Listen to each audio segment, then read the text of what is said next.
is the year 2005. The treacherous Decepticons have conquered the Autobots' home planet of Cybertron.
Now, returning you to the Children of Primus.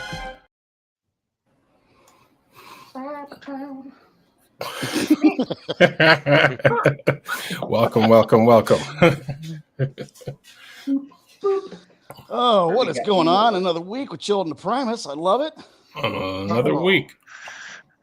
Better to be here than be square. That is true.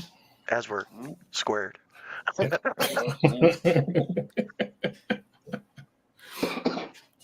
Well, another week as the comments are already running silly. That's the week where we all saw, or most of us saw, the reveal of the Transformers 1 movie trailer, which the internet has been running wild with that one.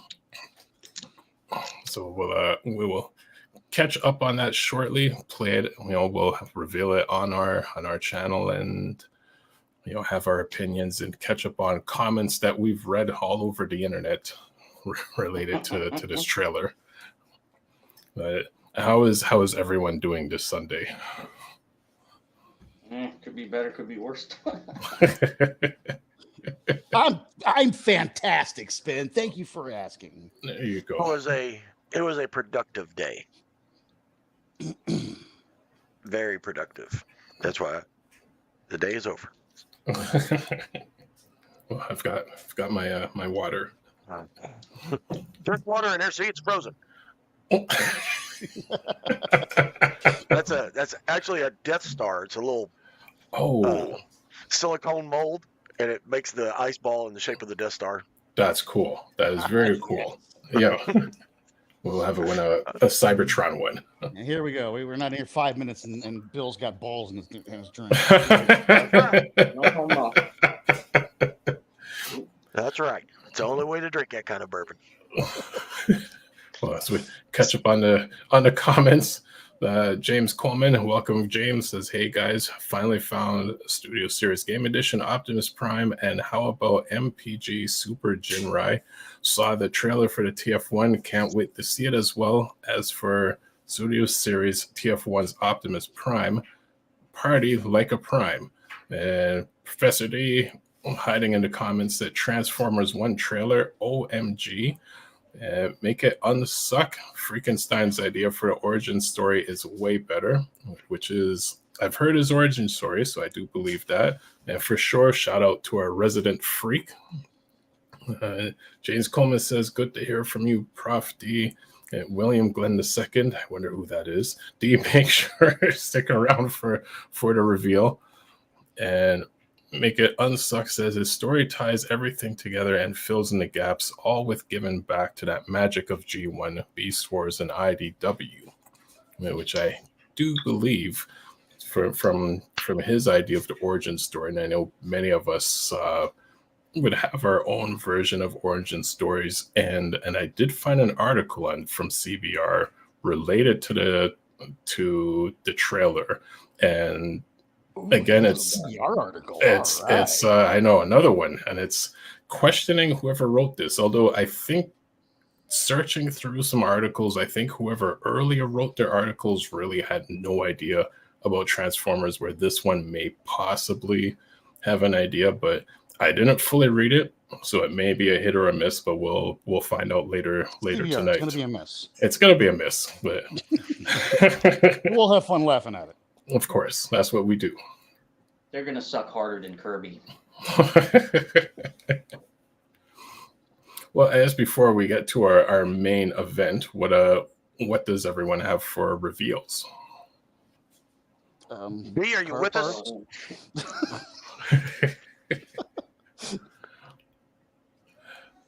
Oh, what is that one? Yeah, Anthony has the white one. He was telling me on the Discord, but the Transmetal 2 Prowl. Then just some blind box Kirby. And speaking of which, yeah, the other Prowl. You know what? Let me find mine. I have the other version. Good to show off. I did a review of it one time on Children of Primus's bot reviews. Yeah. Yeah, you have to link that on the Discord for me. I'll be curious. Yeah, so here's the other version, which this is my childhood one. It's one of the few Beast Wars toys I have that I still have in the present day. He has a European American version. It looks pretty good for being a childhood toy. Yeah, I know. Well, I mean, if you look closer, as I pointed out in my review, like, let me flip his wings here. You can see the chrome's been chipped like they always are and stuff. So, you know, the damage lies underneath mostly. But yeah, he just happens to have held up pretty well. What? I don't have much damage on mine. There's like a little speck here on the one wing. Are you trying to show off? Yeah, well, I mean, I would. Then I think that's really it. That's only chrome. Oh, and I guess where the joint is, but that would be rubbing against everything and Sunday. So that doesn't count.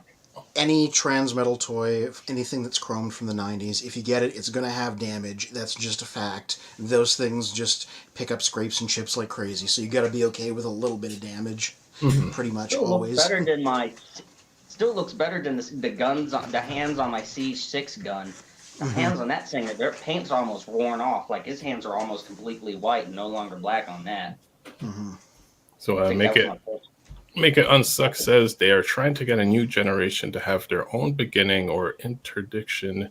I forgot how to say that word. Introduction to Transformers. I read that somewhere today, which I could see that. Unintentionally, that was phrased like a conspiracy theory, which makes me laugh.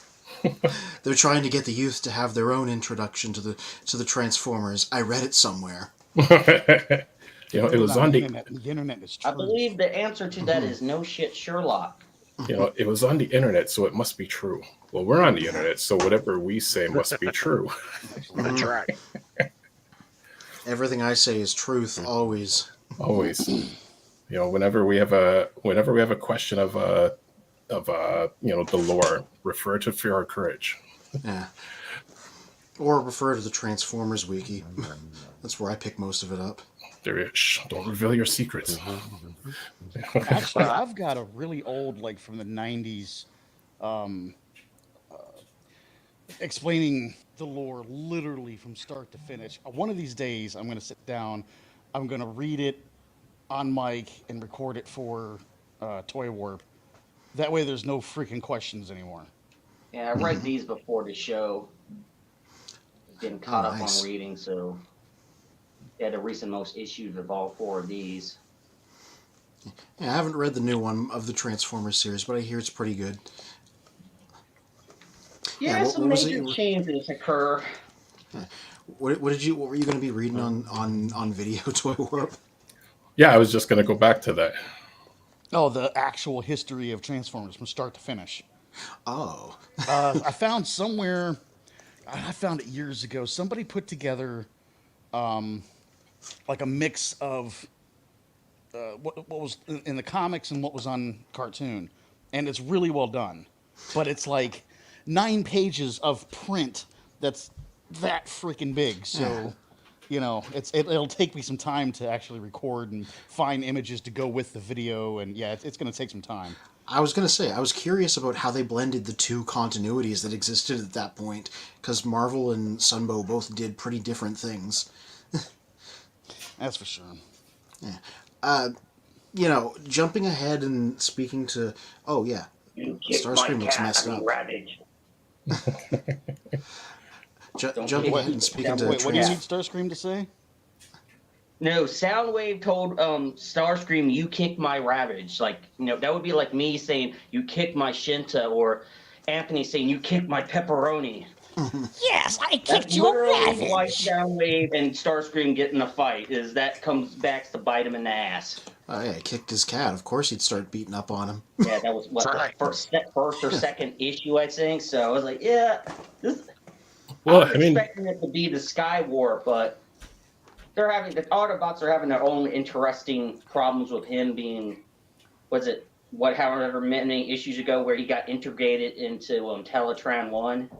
Yeah. Well, I was going to say that, I mean, that they did play that out in one of the earlier G1 episodes, where the Seekers and Rumble and Frenzy were all fighting each other, and whoever it is that kicked one of the cassettes across the room, Soundwave just walks in with like this live electrical wire, just like, who's playing with my cassettes? I'm going to kick everyone's ass. And I'm like, that was the most badass I've ever Coming seen. Coming in with electrical wires, that's a little intense. It looked intense. I'm like that's when you know, don't mess with the cassette. Soundwave doesn't care what side you're on. He's coming for you. Yeah, he stands up for the little guys. Yep. It's little guys anyway. It's true. No, so I picked up one this week.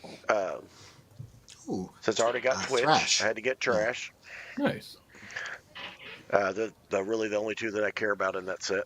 I wish that the was it RC that was a Cadillac. She was a big pink Cadillac in the cartoon, and they haven't made that yet. I wanted her like that. Yeah, that's a great design. And just because now that you're here, Anthony, this one will be going in the mail to you. This is your wedding gift. I appreciate that so much, because it hasn't shown up locally, and Toys R Us is upcharging pretty extensively, so I really appreciate that. Yeah, I walked into one of our stores, and there was 2 of them. And I grabbed it, and I was like, well, this one's mine. This one's going to go to Anthony. And then the one in Owensboro, and I was able to get my 3rd one so that I have my 2 here and still send you one. The other reveal is a project I've been working on for a couple of weeks. And I finished it up today. And if Spin wants to throw that video out there, this is that MP collection that I bought. Oh, that's what that was. Yeah, that was the box for it. But this is done and done. I will get to the video. And I made sure and turned off all the music and everything so we didn't get no No wild feedback. No, not so much the feedback, the copyright. Yeah. There we go. Actually, let me... Whoa. You okay back there? Oh. All right. Now I can share that. Didn't even know she was behind me. I just saw her walking in the background of the video. Yeah. Oh, here we are. There we are. Oh, yeah. This is that whole MP collection you picked up. Oh, I like you got both of the hybrid style guys down below, the little ones. There's the Ghostbusters one, Magnus, that big oversized guy, Evangelion Optimus. Yeah, but it's the lights. Mm-hmm. It's a sound and light show. Yeah, it's super nice looking.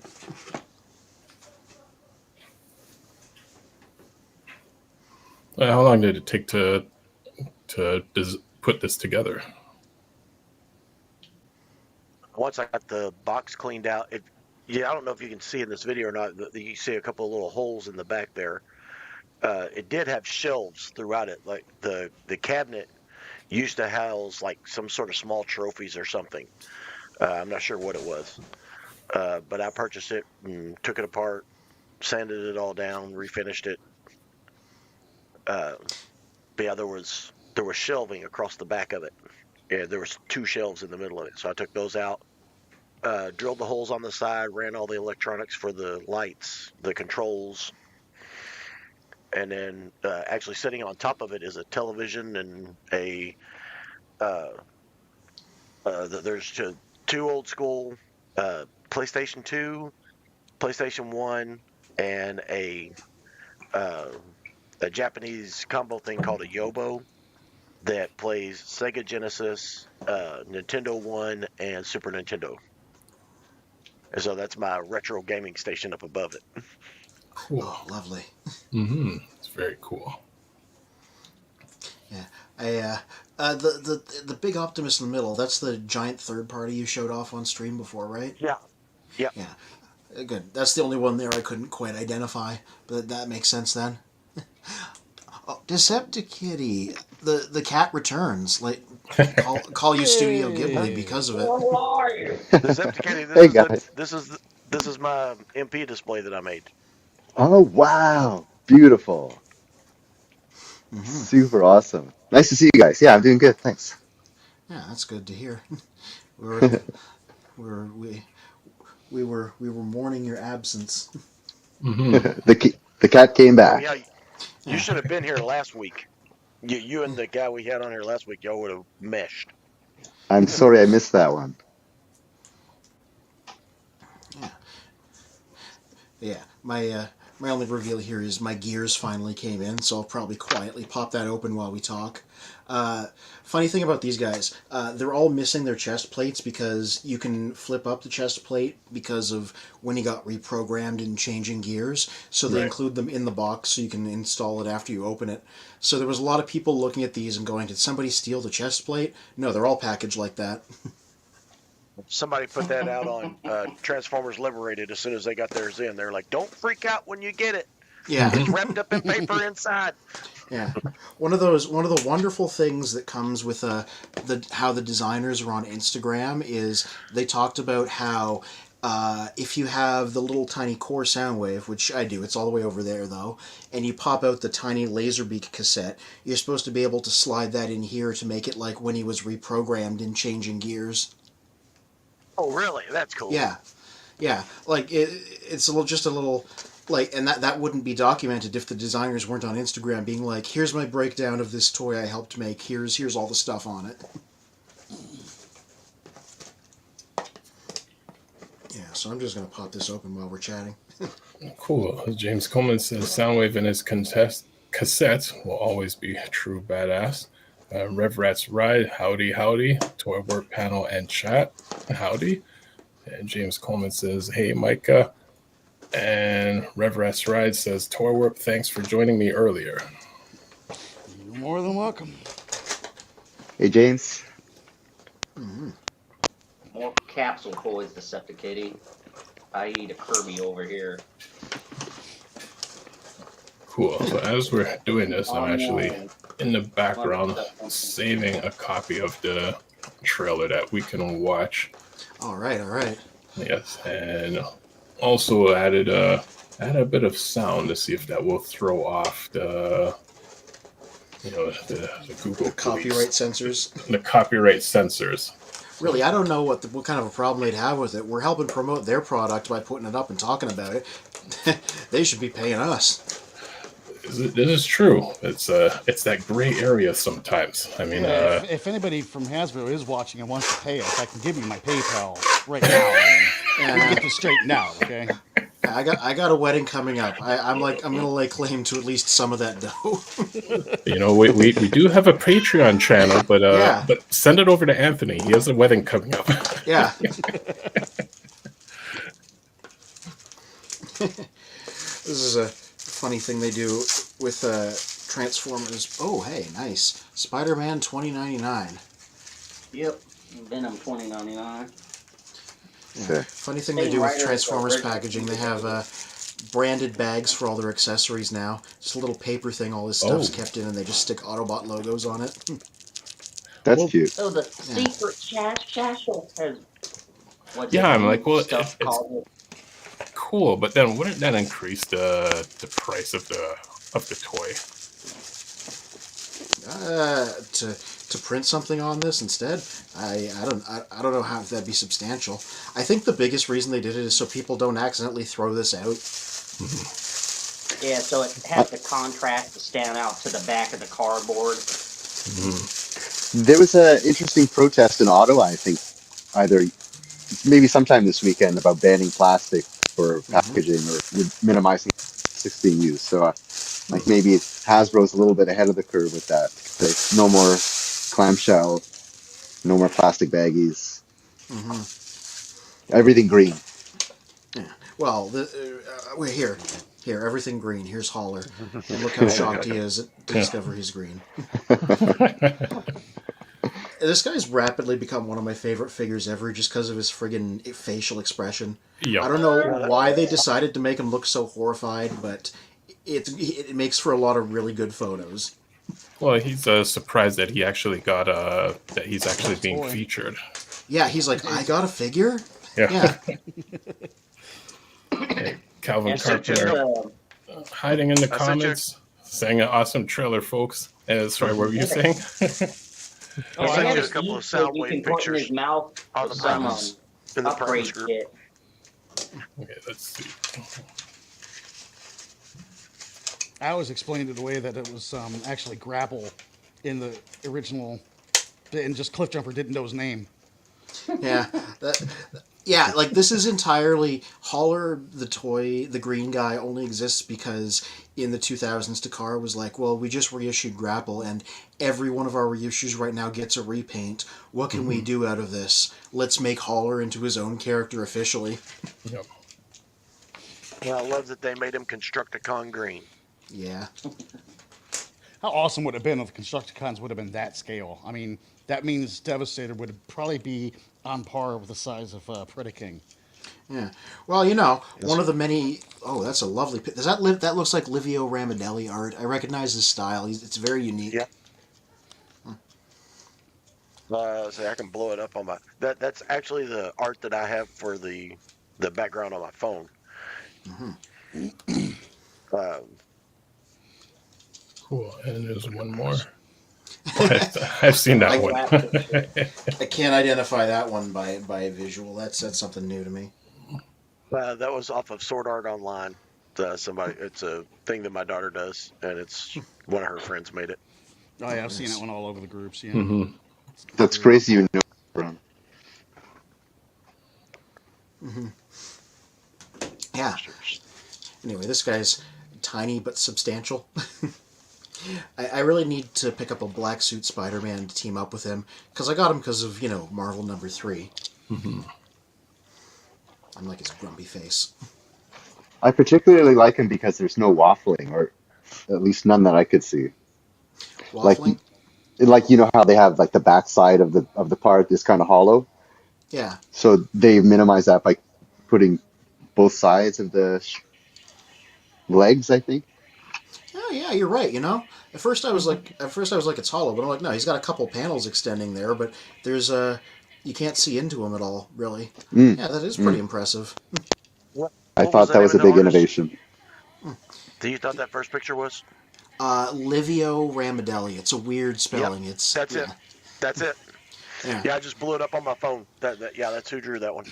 Yeah, he does a lot of he's done a lot of comics for IDW over the years, so his like painterly kind of murky art style is really distinctive. So I'm used to it now. Well, Calvin says, "Awesome figure for the gears that you have." And James Coleman says, "I purchased gears yesterday and saving him for my birthday." Yeah, I know exactly which Spider-Man's going to go with him because they have these ones now called Epic Hero Collection. They're like the size of G.I. Joe figures, and they did do a black suit Spider-Man, so I'll pair him up with him so he'll sort of scale, and there I'll have my Marvel issue 3 gang. And they should put a black suit Spider-Man with snake eyes. If like that would be black suit that would be Spider-Man, or is it cool. Miles Morales black suit Spider-Man? Oh no, it's the original. Okay. They have a separate Miles Morales. Yeah. I like that one. Yeah, I like that black and red. Yeah, that black and red suit though is wicked. I agree. Yeah. So actually, I'm gonna scale back to to the one link that Toy Warp had sent earlier in the week in terms of people's comments about the movie trailer. Oh yeah, I only watched it a couple times, and then I watched Spin's amazing edit of it again for reference. So, thank you. That was great. Yeah, I'm like, I have a lot of opinions, but I want to wait till we're actually formally talking about that. Same. A lot of things I noticed. On the Discord, I posted a couple of Twitter threads, one from David Willis, another from Chris McFeely, where they were just pointing out all the little things that the experts, noticed in it. They're pretty good reads. Well, I think maybe we should try to get that. And Tor, where was it in the message group that you had sent the link, or was it on the Discord? Okay, why am I not seeing it? I know I did read it earlier in this week. Well, if the original poster deleted it, probably won't come up. Because you're afraid it was too negative. Maybe they got ripped apart for being negative about it. I don't know. Oh, is that the kind of thing it was? I haven't seen too much positive come out of this so far. I've seen a bit of both, like mostly on Twitter. I'm very much in the middle myself. I would like to see more trailers, at least. Yeah, Was that from the G1 Forever group link that you're talking about? Calvin Carpenter says, G.I. Joe and Transformers equals trouble. Can you hear me? Yeah, I can hear you. I said, was that link that you posted, was that from the G1 Forever group? Maybe. Sounds about right. Calvin Carpenter says there's a lot of Easter eggs in that trailer, guys. So I think a ton. I'll try and take a screenshot of some. Yeah, I was just gonna say, like, it's, the next project is, obviously, they did announce they're doing a G.I. Joe Transformers crossover movie, which, I'll believe it when they start shooting, because it's not the first time they've hinted at something like that. G.I. Joe has a long, storied history of crossing over with Transformers entirely in the comics world, so I don't think it spells doom. There's been some pretty good stories written. There's been some terrible ones, too, but mostly pretty good ones. So there's a lot of material for a movie to mine if they want to. I know. Our local freak seems to think different. Wow, he really seems to think different. I know. I respect his point of view, but I disagree as somebody that has read every single one of those crossovers because I became the comics guy at some point. So. There's a lot of potential. Yeah, read Tom Scioli's speaking of our local freak. Or sorry, go Yeah. ahead. Yeah, go ahead. I was gonna say, read Tom Scioli's G.I. Joe versus Transformers. It's a great time. IDW did it. It's drawn like Silver Age comics. It's 14 issues long. It's like a fever dream. The movie will not have that much sauce, but that's an example of a story that went very right. Yeah. We hope your next show is also great, Freak. Yeah, thank you. James Coleman says, good to hear from you, Freak. And Calvin Carpenter says, trouble in good ways, folks, always. Okay, and good to hear Calvin that. will say, yeah, everyone will be fired on Thursday. And Freakenstein says, you too, James. All right. Yeah. See, something that keeps coming to mind with the Transformers 1 trailer is the Super Mario Brothers movie, the new one. Where it was by Illumination, which has made some of the weakest CGI movies of all time. But then, and the first trailer for it, everybody watched it and was like, oh, Jesus Christ. Then, a lot of different opinions of it, but I was pleasantly surprised when I watched it. A lot of other people were, though I often attribute that to the fact that Nintendo has crazy levels of control over their properties. So I just assumed that Illumination may have made the movie, but every Illumination employee had a Nintendo employee with a gun to their head the entire time throughout production. They had a Megatron to their head. So I'm like, I think how this turns out depends on A, what the actual movie is like versus the trailer, which has a lot of good things in it, but also has some stuff where I was like, oh, Jesus Christ, again. And, B, how are there also going to be Hasbro employees there with D16 Megatron guns to everybody's head the entire time? Mm-hmm. So, actually, let me get my mouse over here. And Friedenstein says, doing amazing. Thanks. Channel has been growing and new things to come. It's cool to hear, but that's on a bot-to-bot information. Mm-hmm. Yeah. Yeah, this is of course the big Easter egg, which is Megatron's Japanese toy ID number was D16, which is what he's called in the trailer. Mm-hmm. Yeah. Yeah, I always like that. Studio Series does that these days, but back in the day, every Japanese Transformer had an ID number. And they kept it consistent for a long time, I think all the way up until like Transformersone in the 90s. That must be a Japanese toy maker thing, because GoBots had the same thing back when they were Machine Robo. Yeah, Was that right? I like it. Mm-hmm. Yeah. Professor D is asking, what is this Megatron on screen? That is the original Takara release of Megatron. It was quite different from the American version. It didn't have chrome. It didn't even have his fusion cannon. It just had the sword and that little handheld gun. Eventually they'd do like a proper version that was a bit more like the Western release. But yeah, this is the first Takara version from 85. Yeah, Freakenstein says, I have one of them. And also says that's really old. And which and I never remember the name, but out of the 3 guns that Megatron came from, I had one of the silver ones, not realizing at the time that this was, before the age of Transformers, that Megatron was selected out of those 3 guns that existed at the time. Was it Browning?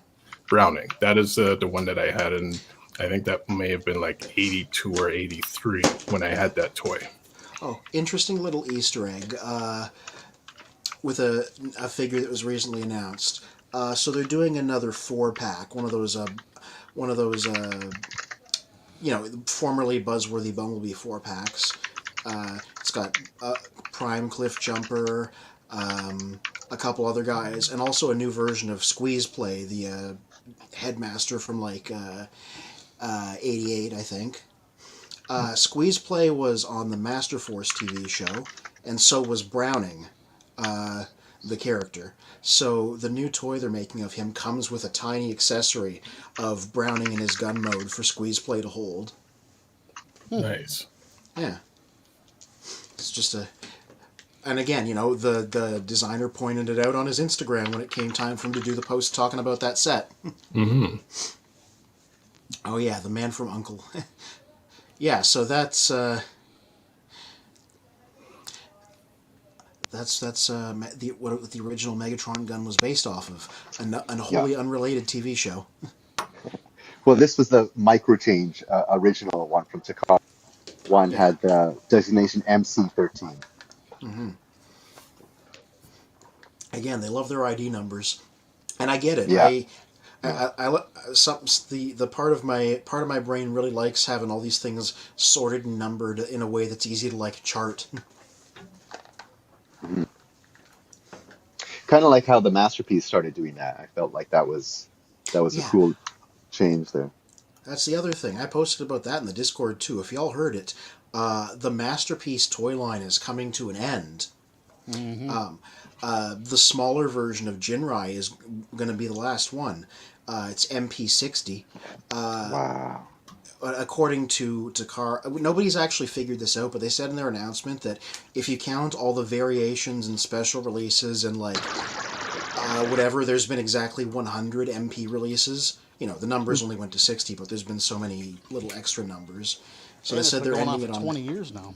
Yeah, they said it's not completely finished because MPG, which was the Trainbots line, is going to be its replacement, which is why the smaller Jinrai is being released as the final masterpiece, and the big combined Power Master 1 is getting released as an MPG item. So it's like they're like handing it off. So it's sort of ending, sort of not. They're still going to be making them. They're just part of this new series now. That's cool. Question, That's what does really that G cool. stand for? What'd you say? What does that G stand for? I've been wanting to find that out. I never remember to Google it.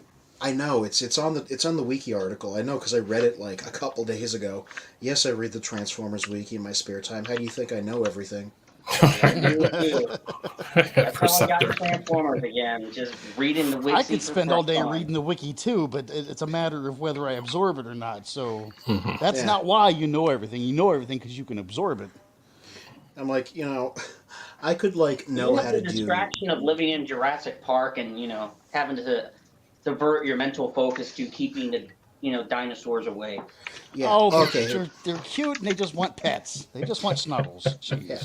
There we go. MPG. The G stands for Gatai, aka combine in Japanese, because the first release was the Trainbots.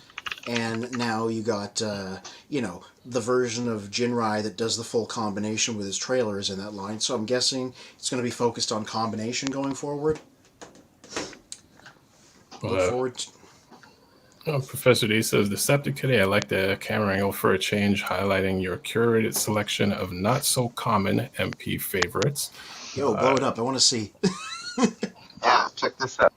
I like the disco lighting he's got going on. Yeah, I got some really nice lighting that I really set up.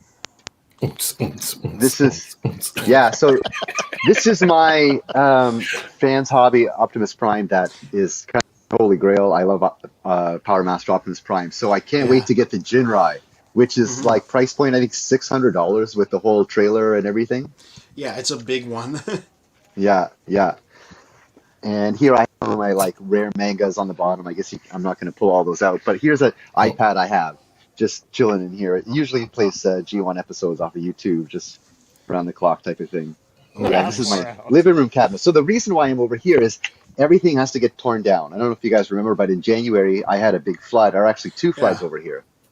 Tomorrow is the day that they're actually doing the renovations in here. So everything is getting moved into one room, and fortunately I had some time to set up over here. This all gets torn down. Yeah. Well, it looks professional at least. Everything's in boxes over there. I'm just you can't see the chaos just off camera. Exactly. Much the same with me. This table is covered in crap. Calvin says, dude, what's up with Hasbro 86 Megatron? Is it going to be gun mode or tank? Nobody knows. Even the leakers don't know. They sure do like to not announce these things. Freegan says, well, I'm out, bots, till all are one. Yeah, see you later. Thank you for passing by. Regarding 86 So- Megatron, I've said this many times on stream. I'll keep banging this drum. Make him turn into a gun emplacement, a gun turret. That way, it still qualifies for safety standards, and then you can have other figures be able to like pilot it, so it sort of thematically works like G1 Megatron did. That's what I'm saying. Gun turret, like make it happen. That's what I would do. As G1 as I Yes. am, I really like the idea of Megatron being a tank. Oh yeah. I there's been plenty of good ones there, but I'm like, if they're trying to make a Studio 86 one, which is quote unquote animation accurate, I'm like, do it as something where it's at least sort of what he's supposed to change into. That's my opinion, at least. What jazz is that? That's a jazz, Okay. isn't it? Yes, so this is the Generation 2 Jazz. I picked it up at TFCon. Fans Toys, I believe this is. Yeah, I used to have that. I Beautiful, sold it beautiful off figure. eventually, but yeah. So when back in the day, I had the Starscream and Jazz was on the shelf, I think in the early 90s for the G2. And I got the Starscream and I missed out on the Jazz way back when. So when I saw this at the front of the TFCon dealer room, I picked this one up right away when I saw it. Yeah, Very nice justice. figure. Beautiful. Yeah, exactly. Yeah, so I only have a few things in here, so let me show you real quick. So this is my Masterpiece Ratchet. Ratchet I love so much because he's a really heavy medic, and in the movie, nice. he's just double wielding those guns. He's just such a heavy character in every series. And James Coleman and I were just discussing how cool he was in Transformers Prime. Yeah. Here, this is the Masterpiece Bumblebee. Yeah, exactly. This is the G1 Masterpiece Stars, the first version of Masterpiece Bumblebee. And then I have printed Dark Matrix, just for show. There's a scene going on here. I'm having like Prime and High Q and Optimus Prime kind of looking over what's happened to this Matrix as it's gone dark. Kind of coming off of the Matrix Quest comics there. Over here I have, I wanted to have kind of dynamics, like because for so long all my G1s are just very static and arms down, type of thing. So I wanted to have something going on. Up here, Megatron. I have to move the camera up a little bit. So Megatron. This is one I picked up in TFCon Chicago, and he's actually glued down, so he's kind of like posed there. And I have some miniatures like this world's smallest astrotrain, and I have my space bridge. And my 3D printed lovely wave guy here. So this is like my miniature shelf, and I want to deck this one out with like a bunch of miniatures and having their little scene there with the space bridge and stuff like that. That space shuttle that goes off from the space bridge. That's a work in progress, but for now, this all has to get torn down. I have to put everything in boxes, and that's going to be a project for the next couple of weeks.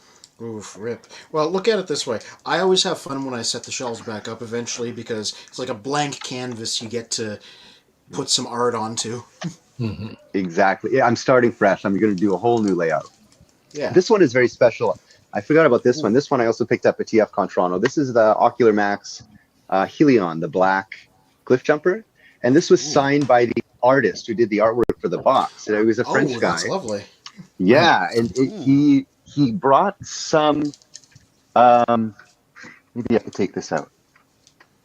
No, that's glued there. Anyways, that's a hand painted box art by him. It's like a card just large enough where you could fold it around. And I asked him to please leave it flat because I want to put it in my display case as it's 9:9 showpiece. I decided to keep in this living room cabinet. Lovely. Nice. Catch up on some of the comments. Professor D says the end of official MPs is great news for MP collectors because it means third party has no worries about stepping on Takara's toes for the outstanding figures we need in that scale. You know what? That's true. Getai. Yeah. Yeah. He knew before me what the G stood for. Calvin Carpenter pre-ordered both versions of him. Jesus. I'm like, I can't even order one version of him. I like Power Master Optimus. It's also sort of a grail of mine, but I'm like, I can't swing that price. And I, like, usually I'm fine with these releases, but I'm like, who in their right mind is going to get the one that's just the front bit? Like, unless they really want to, like, combine, because the one that's just the front bit is toy style, and the full version is anime style. Mm-hmm. But I'm like, so maybe they want to like combine the two. But I'm like, who would buy just that one on its own? I don't know. It's a mystery. The Power one or the Link? No, because they're selling two versions of Jinrai. They're selling one that is just the front part of it and the little Power Master, and the other version is the trailer you can combine with. I'm like, who's buying just the front guy? It's different than like with Missing Link, where like sometimes an Optimus without a trailer is fine, but Jinrai, like the whole thing is he combines with it. That's like the point of it. Because of the price point, I was just considering buying the front piece. Really? The difference was, I think, $275 for just the front, and like $600 for the whole thing. Yeah. I'm not sure. It was in yen. I'm just kind of estimating the conversion there. I think I ran the math myself, too, just to confirm that I absolutely could not. Ooh, what's that? That's something very Takara looking. Yeah, this is a manga. It's called something Stargate. The Battle for Stargate. That's Battle of the called. Stargate, yeah. Yes, this is an awesome manga. I picked this up on Amazon Japan, it might have been, or maybe I picked this up when I was overseas. But yeah, it's in Japanese, but there's an English translation online. It's a really phenomenal G1-esque comic, and it takes place, I guess, in 1985 era. And I'm not going to spoil it, but it's a very, very cool comic, a very different take on the G1 characters. Yeah. I mostly know about it because Takara would use it to patch some continuity problems later on. Because in Japan, the 2001 Robots in Disguise show is supposed to be like in G1 continuity. And so the question of what happened to all the original guys, why are they not here? They said, read Battle for the Stargate. That explains where they are. That's not why we wrote it, but that's what we're saying now. Cool. Yeah. Yeah, excellent. Cool. So let's see. Within 10 minutes, we're going to start playing the trailer for us to comment and everything. I'm just syncing it up in the background. And I just got this guy transformed. Oh, let's pay attention to that first. Oh, never mind. I got. Oh, no, I don't. There you go. What am I doing? Here, all right. We're having an SCTV moment. Okay, over to Fear or Courage. Okay, here's Gears. I just got him transformed. Pretty simple. Still has feet instead of a truck bed, but the original was like that too. He can do a hover mode according to the designers by having the wheels do this. Oh, if you want. That is amazing. That is cool. I love that. Yeah, and you can mount his gun on him, and yeah, it's pretty straightforward, but that's about all you want from this guy. All right, now over to... No, that's good. That is such a beautiful toy. I knew when those preview pictures came out. They really did a lot of subtle things to make this a whole-looking toy. There's no waffling. There's no hollowness. There's no kibbles. It has this, third mode that's like a secret mode, and even if it's not meant to be, that's an awesome feature to have, where you could have a hovercraft mode. Beautiful figure, man. Gears is really nice. I'm definitely going to be able to. So in his hover mode, it kind of looks like something that Artist Stand would pick up or would draw. Yeah, totally. It's like a pre-built Cybertron mode. He's back in the hospital, by the way. Oh, really? Yeah, that's right. Through more health issues. So well, if he's watching, or if he does watch us in the future, our thoughts are with you, my friend. Oh, definitely. Yeah, dude. Yeah, dude. Yeah, get well soon. Yeah, that Gears is figure. Yeah, I'm pretty impressed off the bat. I'll be interested to see what they do with the inevitable swerve retool, because I already have the old Takara Legends one, and that's one of my favorite figures ever, because it's the version of him from Lost Light, like the comics. So I'm like, any new version's going to have to work hard to outdo that guy. So did they make him an actual GMC dropkick? Because that's what it looks like. It's definitely not licensed. There's no livery on the box, so it is definitely close enough to avoid copyright infringement. Okay. Or, different enough to avoid copyright infringement. Yeah. Generally, Legacy doesn't do like licensed vehicles, except for the time where they got the rights to make Bumblebee a VW again. It's just Studio Series where they pay money for the licensed car modes, mostly because it's like from the live-action movies. Gotcha. Yeah.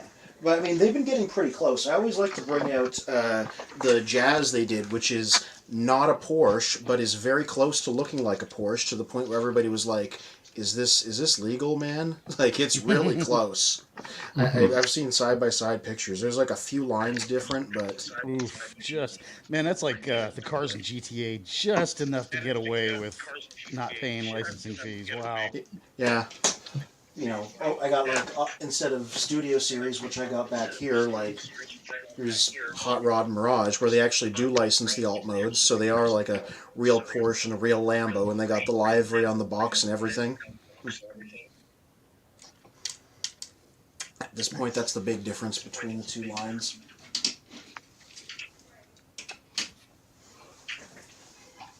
Yeah. Apparently they don't like doing that when they don't have to, because not only do they have to pay a chunk of change, but working with car companies is a pain.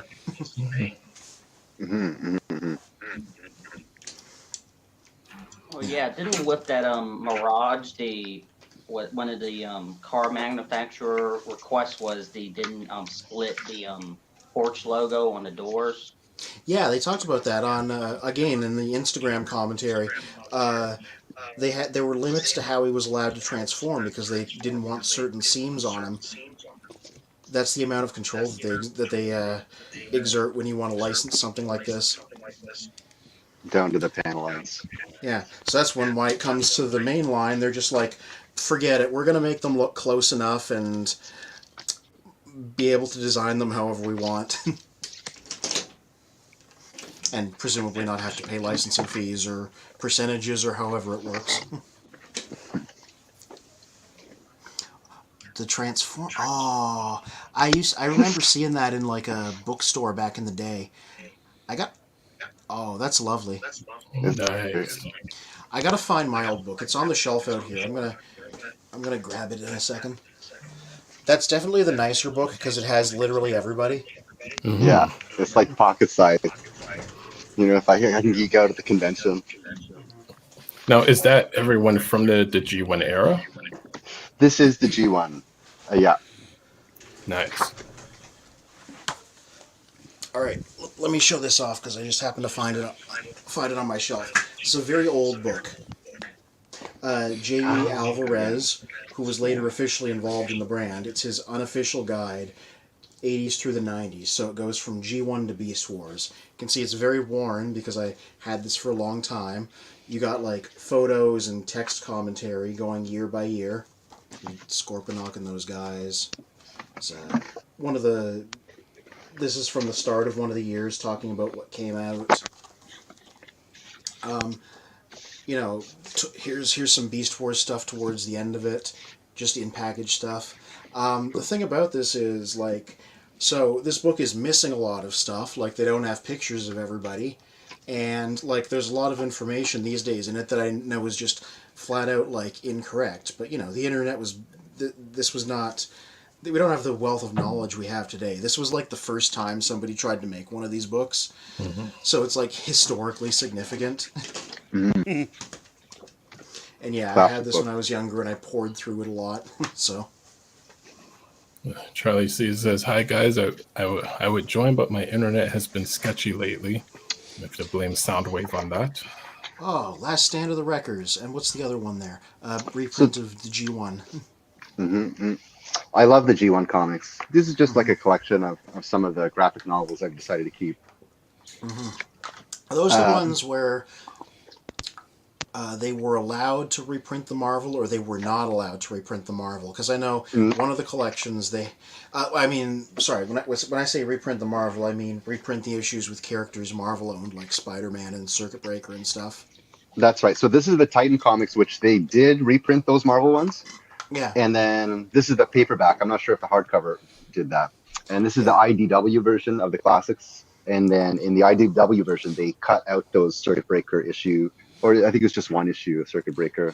Yeah, because remember, the solution that they hit on, because at the time they couldn't reprint stuff with Marvel characters, was they would do like long text summaries of what happened in the issue, and they would just vaguely allude to the characters they couldn't talk about.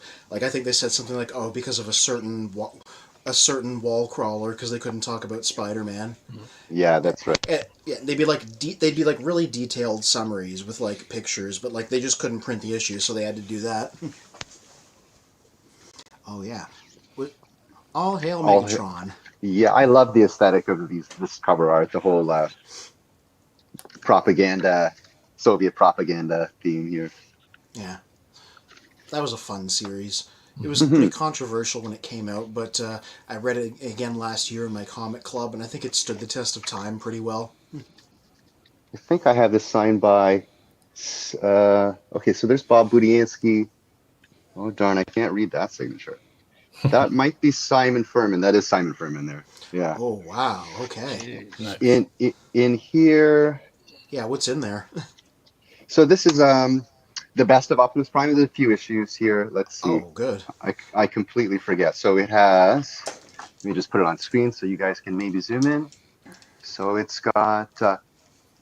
Oh darn.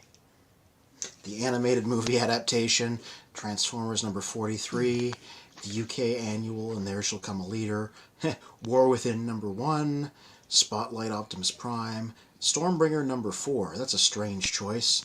And then an art gallery. I guess this is kind of an older title because there's a lot of more recent things I would have put in there. But, yeah, this would be early IDW. Yeah, early IDW, and I noticed that all of them, they're all written by Bob Budiansky or Simon Furman. Or actually, no, now that I'm flipping through, okay, sorry, of course, Bob Budiansky wrote the original Marvel comics. So the first couple are the original Marvel comics. Yeah. And then you're right. I think that is literally all Budiansky, because that was like, they got him to come back to IDW briefly to write the adaptation of the animated movie for some reason. So like that was him, and then that's the only other time he did a Transformers thing outside of Marvel. It was really strange. I wonder what the circumstances were there. When I saw him at TFCon a few years ago, like the impression that he got was that like he liked his time doing Transformers, but like he just straight up didn't do that anymore. He had like a job in public service, and he was like, it was fun, but like, that was a different time for me. I don't really do that. He was very amused. It was really charming. Caden, what's up? Caden says, is it just me or does the movie give me Lightyear vibes? A little bit.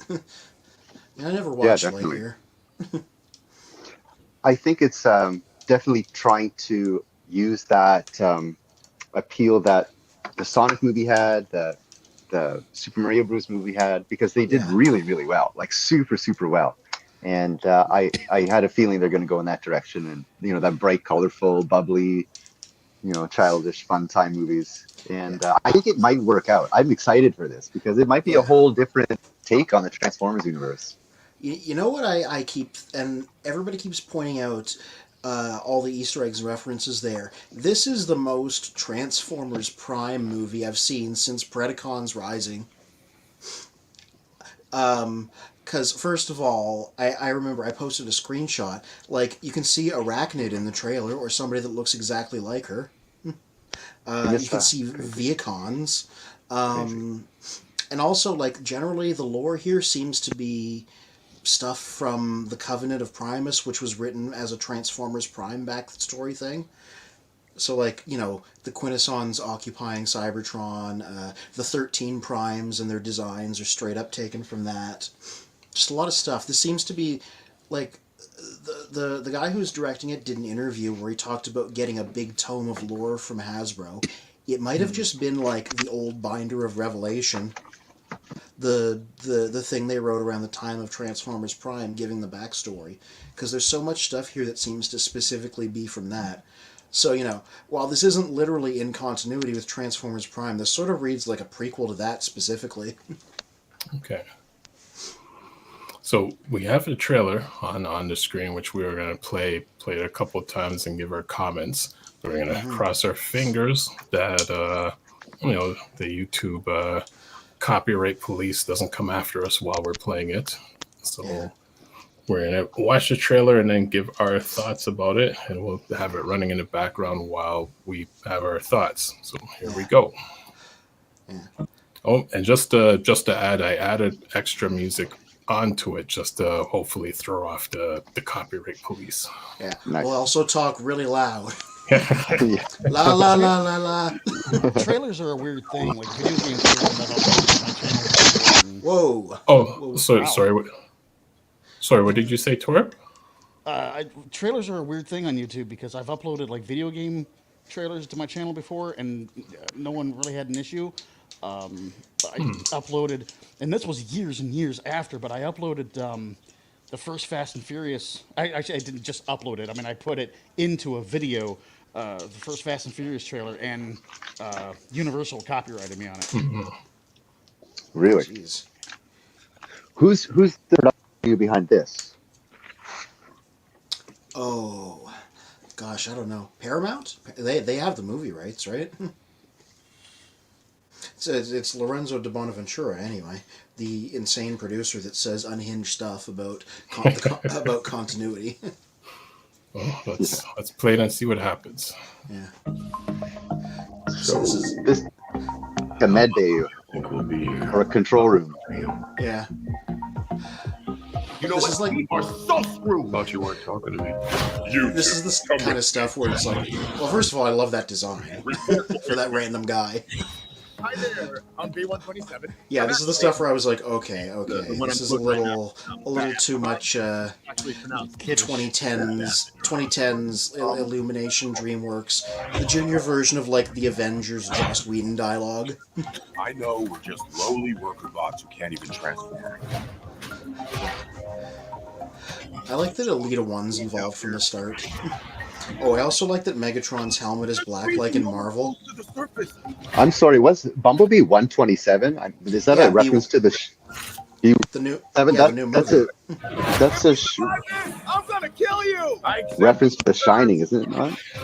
Well, he was called B127 in the Bumblebee movie, so it's literally from there. Ah, I see. And that's what they're saying the prequels for is for the live action stuff. So I find that a little dubious. Right? Remember, they say a lot of things. You have yourself. So these are the 13 primes. Like the people on Twitter that know about this pointed out each one of them. Those are their designs from the Covenant of Primus. So the idea is Alpha Trion gave them the transformation cogs that belong to the original 13 primes. The animation is really nice. Yeah. So I'm going to assume that D16 got the transformation cog off of the Fallen, aka Megatronus Prime, and that's how he gets his name. Oh, I see. Because, he's named after him in the aligned continuity generally. Yeah. I do like this, the half transformation thing. That's really fun. I think it's weird how they got all the glowy lines on them, and that was a big thing everyone hated from Fall of Cybertron video games. Was the characters were too glowy. I love that design though. Yeah, I like how in motion it looks like the Bumblebee movie opening. Once the action starts, there was Arachnid, by the way.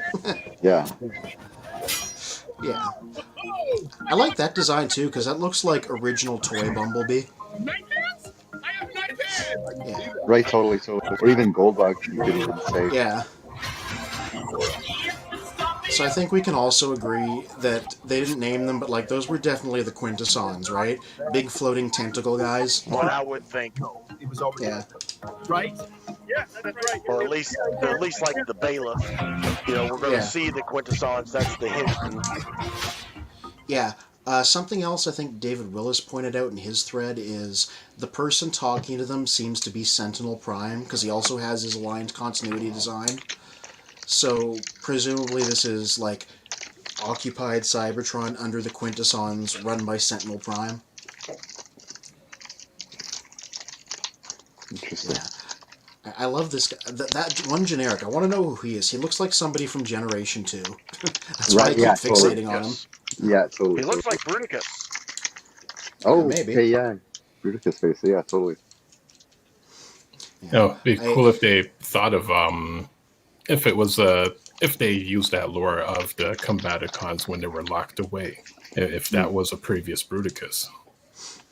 They could. They have to be here somewhere. Starscream's somewhere in here for like a half second, and then people freeze framed it. Yeah, yeah. So I and see. people. So the Seekers obviously exist in this universe, and it's really weird though because they're going to make the Seekers older than Prime and Megatron. Yeah, the age thing is something people have been commenting about because it's like, I guess, Optimus, Bumblebee, Megatron, and Elita 1 are all roughly the same age now. Certainly the same scale. Oh, can I just say I really like Cybertronian wildlife as a thing? Yes, exactly. That's totally a new thing. Oh, and look at that 80s cyberpunk sunset. This has like really cool 80s vibes. I know, I like the visuals. So Caden says, I'm glad that this movie feels like a Transformers movie, unlike the Bay movies. You know, that's valid. For all the complaining, this has all the proper imagery and iconography and stuff, you know? Yeah, Calvin Carpenter says, dope. So when it loops back around, and we'll freeze it at a few frames and give some more of our comments. But yeah, the internet has been all over this from what I've read, and I guess it's, you know, in a sense of either the G1 purists or fans compared to the newer fans. Where I see Soundwave has gotten to one of us. Yeah. So far, my biggest problem with it is that I dislike movies that are stupid for the sake of being stupid. You know what this feels for the like one-liners. It feels Dumb and like Dumber, stuff like that, I cannot sit through it. I feel this really you. gives me the vibes of like Guardians of the Galaxy with a Transformers skin on it. Yeah, 100%. A lot of people have been saying that. Yeah. Now, is it good? Because after Guardians of the Galaxy, so many movies want to be that, but they can't quite hit that vibe, you know? What's interesting is like this is kind of a nostalgia thing from the 80s, but it's a new take, and this is happening right when they're doing this X-Men 97. Like they're taking this, and the X-Men 97 has genuinely matured, like very gracefully matured over the past 20 years into this beautiful new show. And Transformers, you see they're doing like the corporate take on it to make it fun and bubbly, full of one-liners for the 8-year-olds to bring back to the classroom and start, you know, talking on the playground. Like that's the intent of the show. And to use that as a new platform as moving forward with this Transformers universe, it's one direction, but you know, the X-Men has done it in another way where it's like for the adult type of thing. But yeah, I think it's more for the money, I guess. Yeah. There's something that somebody I follow on Twitter said about this, and I'm going to look it up as we're talking, because I think it's very important to keep in mind where this story is going, because it's light now, but depending on where they take it, like, it by definition cannot be light. Well, and it's actually good that you were, because I know you almost weren't able to make it this evening. I mean, for the G1 time frame, the earliest backstory that we know of Megatron is when he first meets Optimus in War Dawn. And then there's the lore within him being a gladiator. So this version of Megatron just seems like he's not that fearful character that everyone knows of. So is this before his days of being a gladiator? Yeah, like, is he going to take a turn? Because canonically, he's going to take a turn. There's a line here where he says, like, oh, if we get out of this, I'm going to kill you. I'm like, well, you know, depending on how things go, that's going to happen. Not now, but I mean in the future. Yeah, here we go. Here's a tweet. Now that we've actually seen it, the thing to keep in mind about TF1 is that there were loads of these high-fidelity kids movies, but this is the first one that's going to end in the Tails/Luigi character declaring that it's time for the purge to begin, and that's worth exploring. We're referring to Megatron. I mean, I do like the fact that we're going with a lighter tone instead of the dark, bleak, just Game of Thrones copycat tone that Siege went with. Yeah, I think after that we're all kind of grim darked out. Yeah. Yeah, but like that's the interesting thing because Transformers Prime, the G1 cartoon, IDW Comics, Megatron's whole thing is he decides that he wants to destroy the ruling class and starts a war, right? And we know the premise here is that these guys are like the lower class and aren't allowed to transform because of it. So this could easily end with Megatron being like, "Now it's time to go evil." That's how a lot of versions of this story goes in other continuities. Mm-hmm. Yeah, RJ Eagle, what's up? RJ says, curious, does D16 have any meaning? It does have meaning. That was the name of Megatron's original toy. This would have been like about 83, 84-ish. And was that some Japanese Destron number? What's up, gang? Yep. I would also like to note that, again, this is a Transformers Prime / aligned continuity thing, because him only being called D16 and getting the name Megatron later was something from there. Mm-hmm. They published some novels that were the backstory to Transformers Prime, and that was one of the things that happened in them.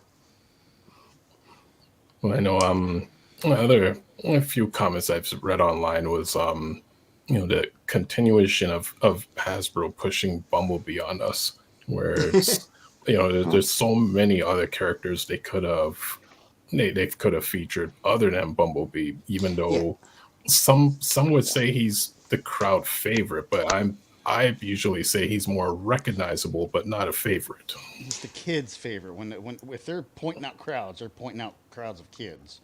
Mm-hmm. Yeah, I mean, if it works, it works. I sometimes people talk about what they ought to do, but I'm like, I'm not a marketer guy. Why do I think I know more than they do?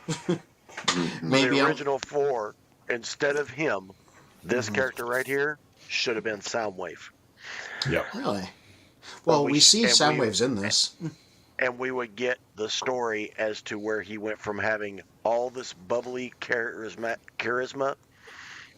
to being the monotoned jerk that he is. Hey, nobody calls Soundwave uncharismatic. Okay, Rumble. But yeah, definitely, that would be a heavy story to see Soundwave go bad. But Megatron seems so happy. It seemed like his character to be like a Decepticon rebellion leader type of. So definitely, Megatron is a heavy story in this one. Yeah, it's like we know this is going to go sideways. That's how it's going to happen. Like, hopefully they'll do that in this movie and not be like saving that for hypothetical sequels. I don't like when they do that. I hope that they're like, well, now we're enemies. Now I'm going to be evil. That'd be a great ending. I mean, Hollywood does have that ability of rehashing certain storylines because, they have said Optimus and Megatron were friends back in the day, which we've seen that play out so many times, like Xavier and Magneto. And it's like, or even with Wolverine and Sabretooth, which the first X-Men movie made that mistake of Wolverine having no idea who Sabretooth is. Whereas, like, these are long-lasting brother rivalries like hundreds of years ago. I forgot about X-Men First Class until you brought it up, but that's completely right. There's a prequel movie about a couple of friends where the movie ends with them declaring themselves to be enemies. Mm-hmm. Maybe this could do worse than have plot beats similar to that, Mm-hmm. Yeah. And there's I noticed a trend too with do what, Bill? I was going to say Star Trek. James Kirk and Khan didn't start off as enemies. Yeah, no. Oh, interesting. They had dinner together. It was very civilized. Yeah. Long-going trope. Mm-hmm. Well, RJ Eagle is asking, is it just me or is Orion Pack / Optimus Prime's voice actually sound decent? Which I'll give them that. I'm going to throw a question to everyone on the panel. In terms of Orion Pax in the G1 cartoon, who was the voice of that? Was it also Peter Cullen or someone else? It was a different guy. I don't remember who it was now, but it was somebody else. Oh, God, who was that?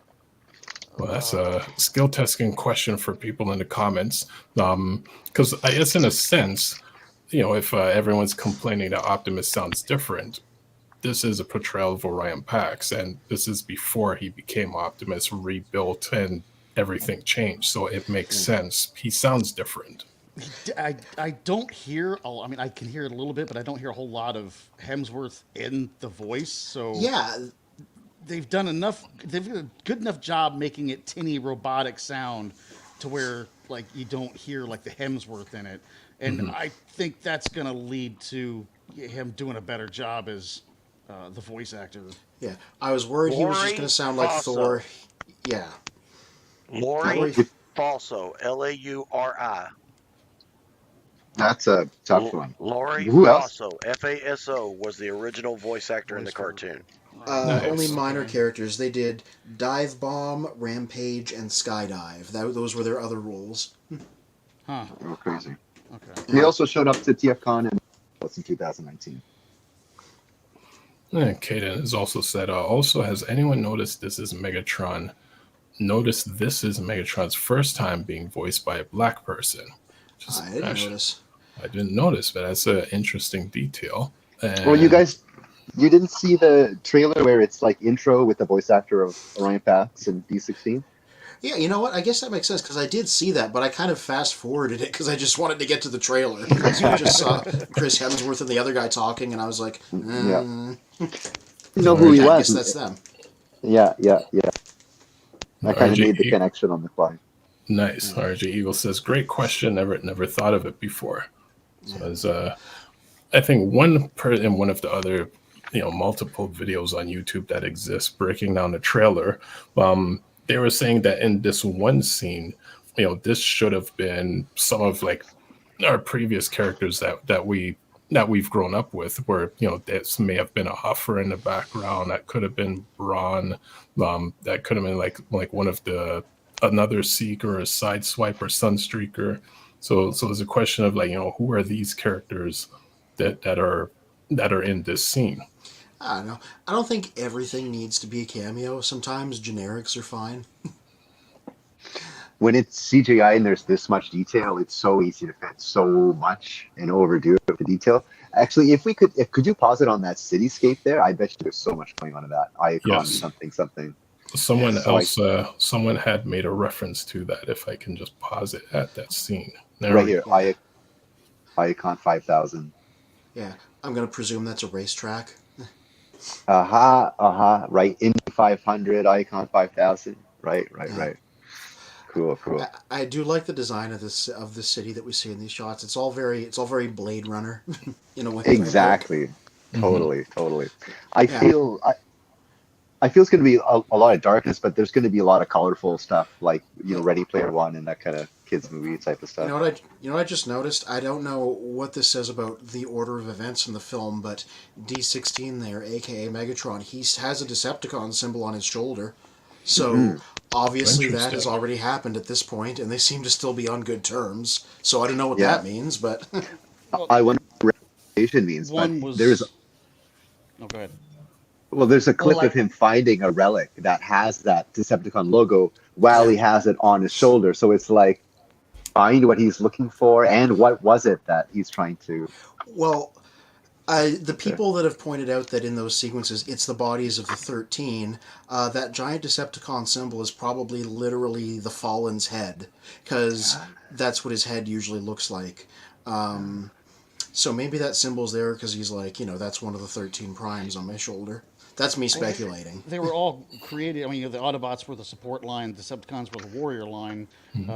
Just because they came from different lines doesn't mean they have to be at war right away. Yeah. In the original G1 lore, there was a lot of periods of peace on Cybertron where they weren't having wars anyway. So who's to say that that bots from either side can't be friends?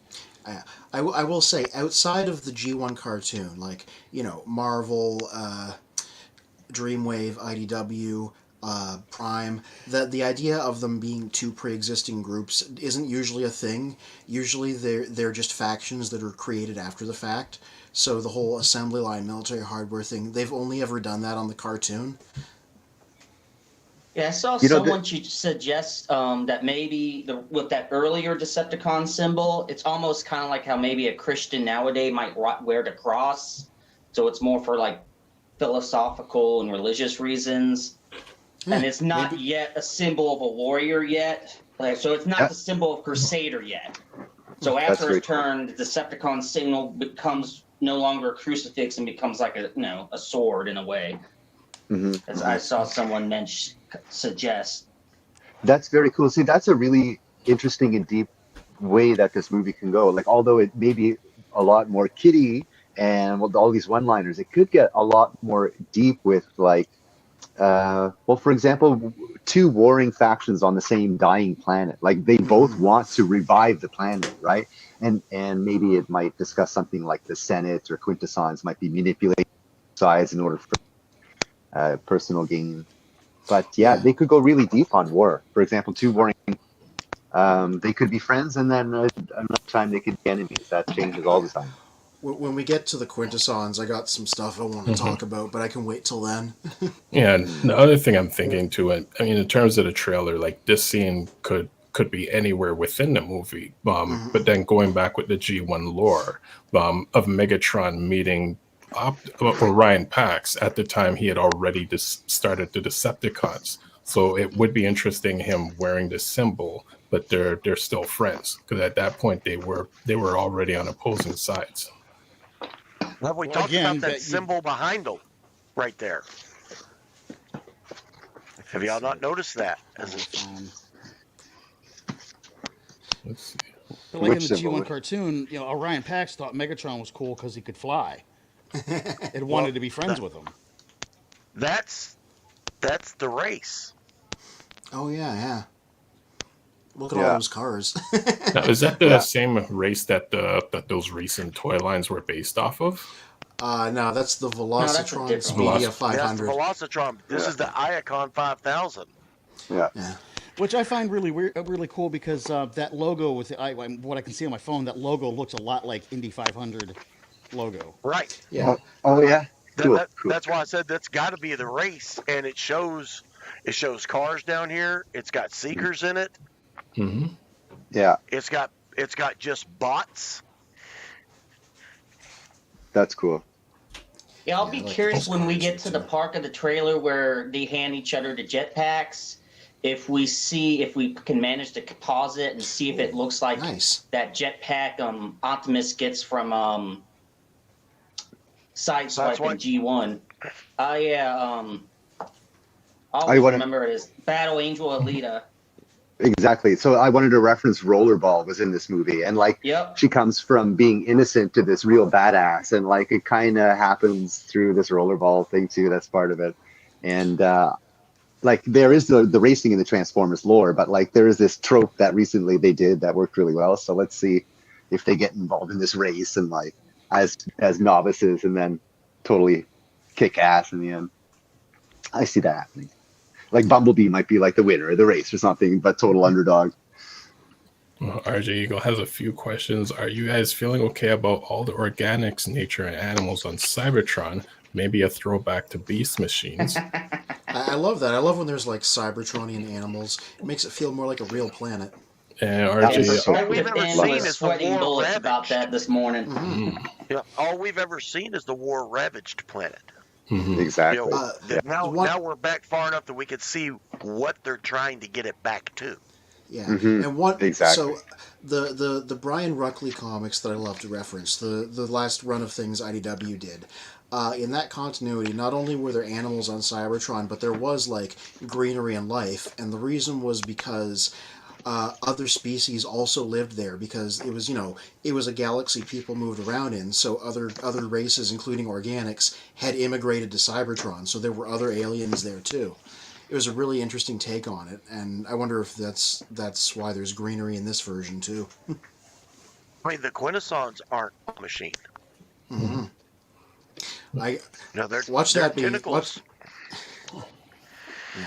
Watch that be a spoiler for like the end of the movie after he's gone full evil, because like what else is that? Yeah. I'm assuming those faction symbols are company symbols like Dell and IBM, as they're both manufacturing workers. That's hilarious. Yeah. D16 wouldn't do too well in the Iacon 5000 as a tank. Well, maybe he blows up all the other cars. Oh gosh. Yeah, like a I wonder if it fits RJ, like a I guess you've rollerball. never seen Death Race. I was going to say, I guess you've never seen Death Race. Speaking of Megatron here, his eyes are red here, whereas the rest of the trailer, they're yellow because they're sort of a Marvel reference, so that's probably something. I don't like the optics. That's something. I really like the G1 aesthetic, and it's been carried over to plenty other... I don't like seeing their eyeballs move. They shouldn't have eyeballs. It's just weird. Like in Transformers Prime, they did that quite a bit. Yeah. Maybe all the way back in Beast Wars, I think they did that as well. I understand that it helps convey emotion, but yeah, I'm not a fan. You know what? Me too. That's the problem with like over-rendered CGI. Like the detail is so good, but like they can't not do it, right? They've gone so far with the detail. It's just like part of it. That's probably the Fallen's head or something. Because the other sequence with Alpha Trion, it's fully the dead bodies of a bunch of the 13. And like people are just directly comparing them to designs in the old Covenant of Primus book, and we're like, yeah, that's Onyx, that's Amalgamus, so forth. Cool. Oh yeah, is that the Nemesis? Oh, that's the Quintesson ship. Okay. I mean, maybe, I don't know. Maybe they're combining clips, because I know this is where we see them. That looks like some kind of gladiatory arena or something.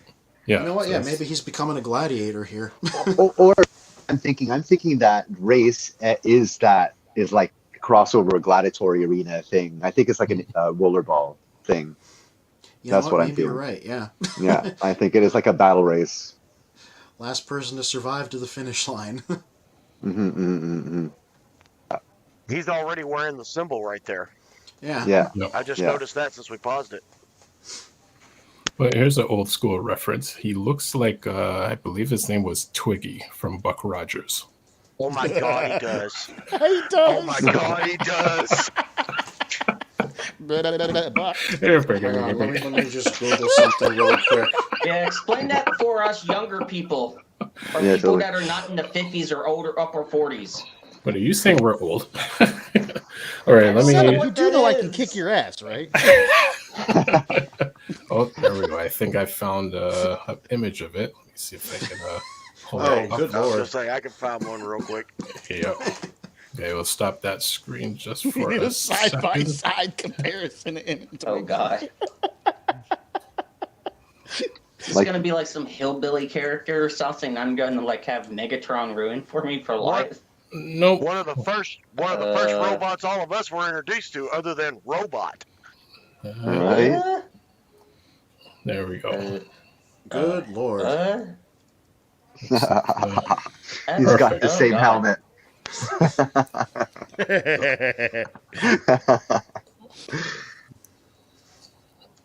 When did this come out? We were when did kids. this 980? 80.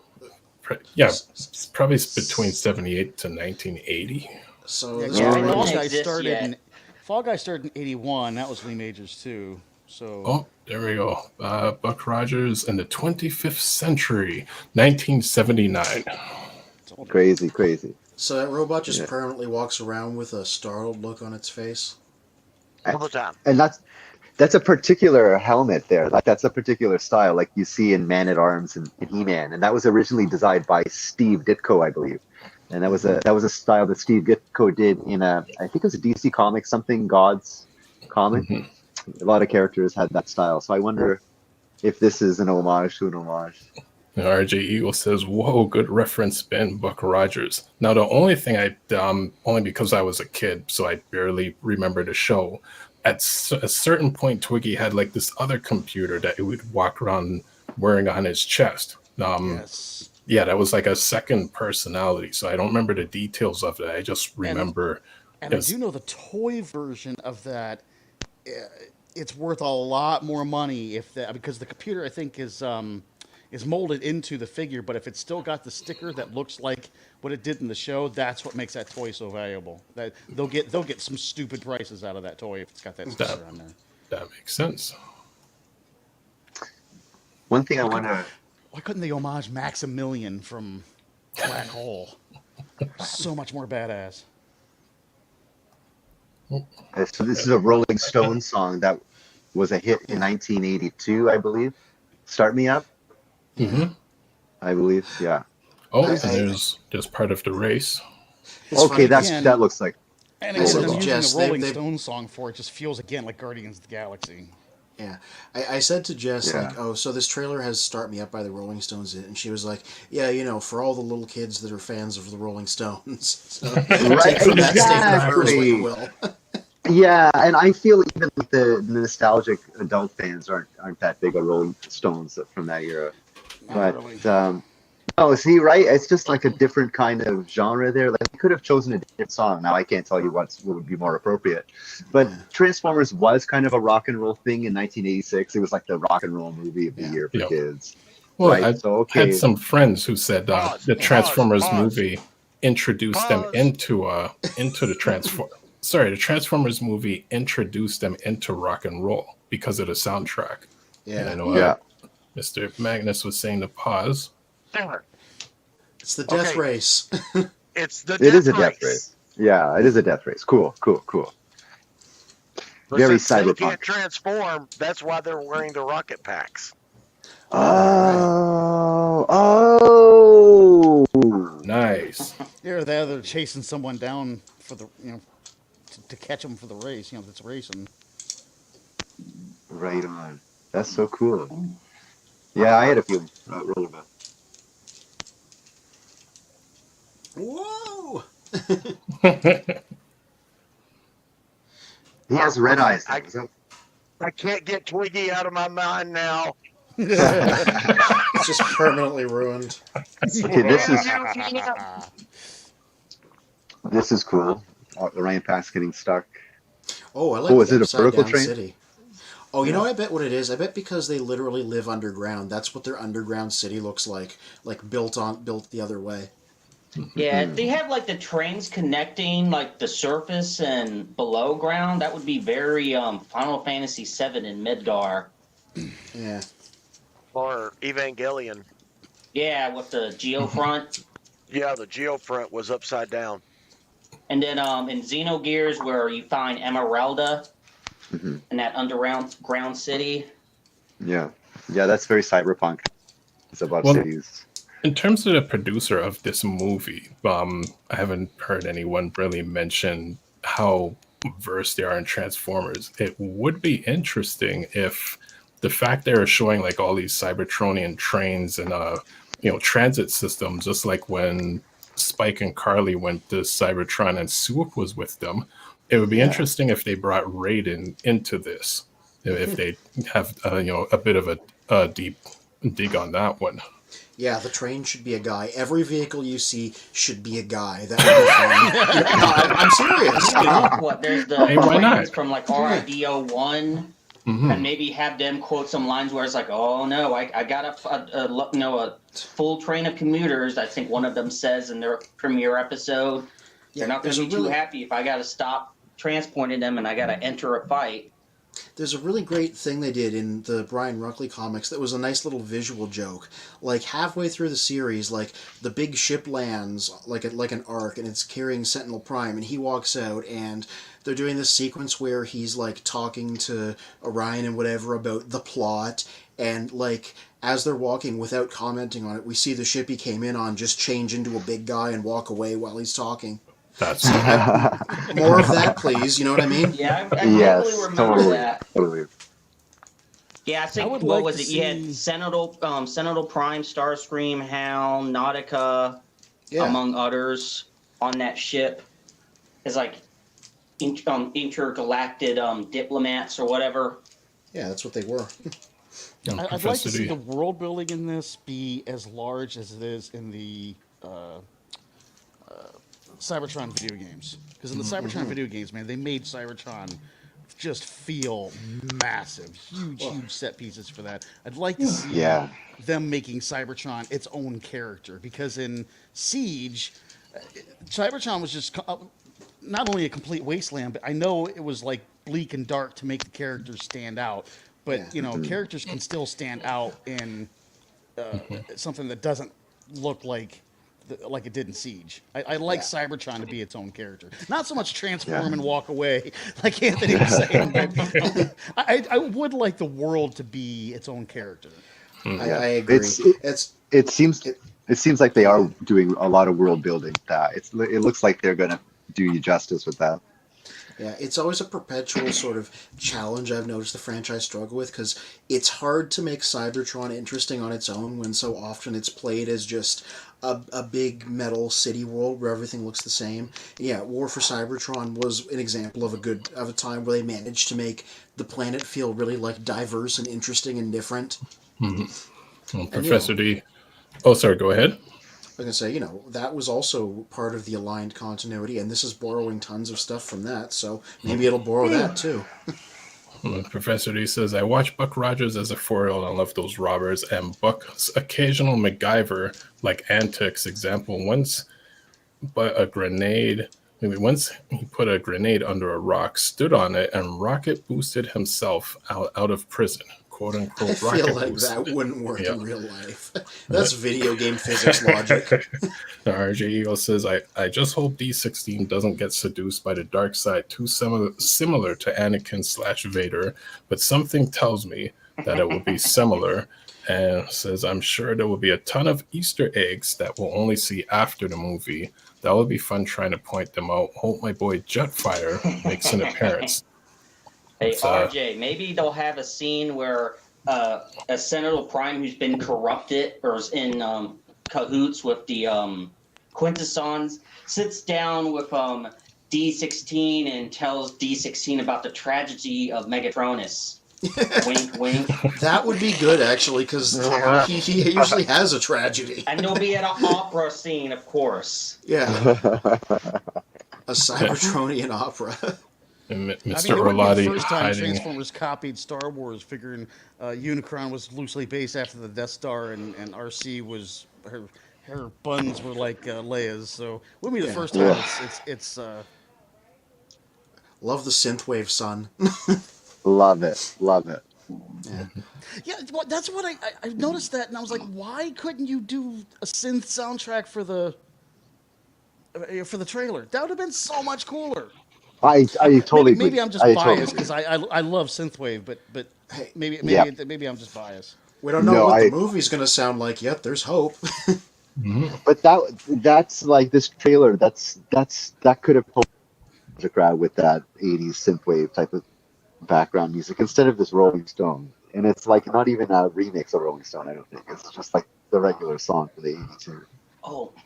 Since we're on them going to the surface park, I was going to say that very heavily makes me think of the PS2 era video game Breath of Fire Dragon Quarter, which was the 5th game in that series. And basically the big motivating plot is you have to is very much like Megatron and Orion Pax, starting together as friends, and then they become opposed because of power, ideology, whatever, and going up to the surface for somebody or someone's. So it makes me think a lot of that video game, and already said like the possible Final Fantasy VII influence. I mean, another thing too is with the kidification of this, Hot Wheels recently did the same thing. They had some really good stories and lore, starting like 2003 with World Race. They continued that with Accelerators. It was really, I sat down with it. I bought it for my kids, and I sat down and watched it. And I was blown away. It was so good. But then the most recent Hot Wheels thing, I think it's called Hot Wheels Academy on Netflix, and man, it is really kidified. And I think, both Mattel and Hasbro are going with a more kidified look nowadays because they're realizing that they have to go for a younger audience. You're losing more and more kids above the age of 5 to screens, to phones or tablets or whatever. You're losing a lot of the kids, so they realize they have to delve deeper. Have to go younger to get these kids to get the parents to spend money on actual toys. Yeah, you're right. Nick Roche, the Transformers writer and artist, he was one of the architects of Last Stand of the Wreckers. He posted on Twitter that he showed his kids the trailer for this and said they were both excited and all in. So I guess, it is doing that job at least. Well, Professor D says, Anthony, I I know now it would not work, but lucky when I was 4, I had no grenades because I had lots of rocks, and I definitely wanted to try it. Hey, when I was a kid, there was a show Maybe called My Professor Secret D Identity. and Frankenstein were secretly cousins as children without knowing I it. was just thinking Their that. brothers separated at birth. And Kaden says, what are y'all thoughts on the comedic tone of this film? I know a lot of fans hate it. It's the first trailer. It's gonna be normally with a dark film. Like I bet if you look at like Episode 3 of Star Wars, I bet the first trailers of that were lighter, and I bet they got progressively darker because we all knew where that movie was gonna go eventually towards the end. It's the same with this film. I'm sure both. If you like I said, I bet once all the trailers after September comes along, I bet someone could go along and compare each Star Wars Episode 3 trailer from the first one to the last one, and then every trailer from the first one to the last one, and see like a similar pattern to how the trailers are developed. Like which one's the comedy, which one's the mystery, which one's the action, the drama, so forth, and the darkness, and so forth and so forth. I was going to say sure it'd be very surprisingly similar, or I don't love the sense similar. of humor. I don't love it, but I'm willing to see if it's representative of the final product or not. I certainly would like to see more. Also, I don't love it because I think it's really played out. That's basically it. Well, you also have to consider we have to sell them as being friends too, because if they don't, what's something that friends are able to have with each other? Humor, take jabs and jokes with each other. So you've got to be able to show these. If you're going to do an origin story of these two characters, Megatron and Optimus, before they're two opposing their forces, they're frenemies and not friends. You have to have content where they're seen, poking jokes at each other. So it's a natural course, whether you like it or not. I mean, we're just so used to the whole. I mean, you look at G1; they were already, opposed to each other. So you got to keep that in mind. Yeah, but G1 had a lot of levity to it. A lot of I agree. Yeah. Well, I say people are also forgetting, like G1, it had comedy in it. Where do even the Bay movies, they're people like to say, oh, they're overly dark, but granted, a lot of it was potty humor, but I know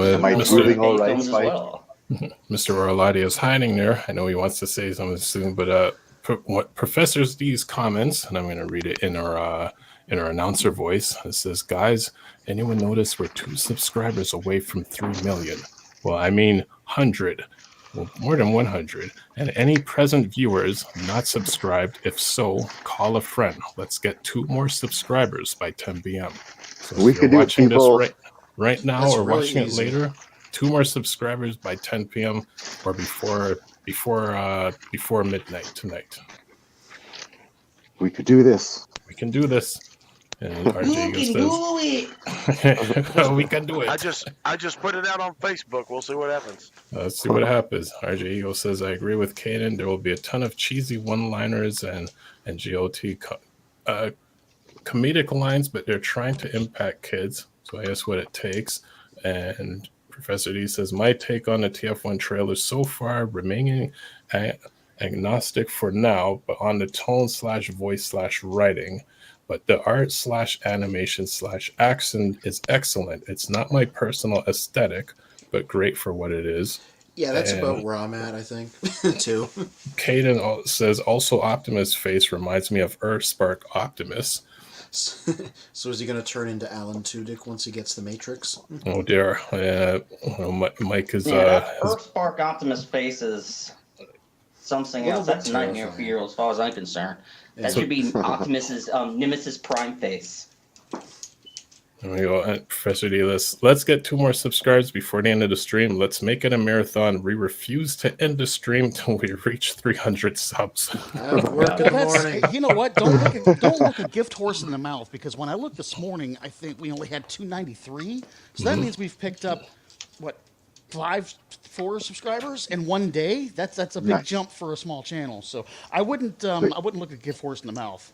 Yeah, and you know what? I thank all of our subscribers and all of the Facebook groups that allow us to post in their groups, and I thank everyone and you guys here. This doesn't mean we're ending the stream. Mr. Orlati, I know you've been quietly quietly hiding in the background. So before I get to the petro rabbits that's on our screen, what are your thoughts about the movie trailer? The hater is logged on, I bet. I thought it looked like a big Impala. Mm-hmm. Yep. Well, I'm lost for words, man. I really am. I'm disappointed. You know, when we watched Bumblebee and we saw that opening, we were like, thank you. There you go, right there. Thank you, Tor. Everybody was like, oh, this is great. This is what we've been looking for. Thank goodness, you know, even though it was animated, but it was like, wow, this is something that we wanted, right? And you know, and we're all looking for Transformer 1 trailer to come out because we were all, I guess, expecting that kind of animation.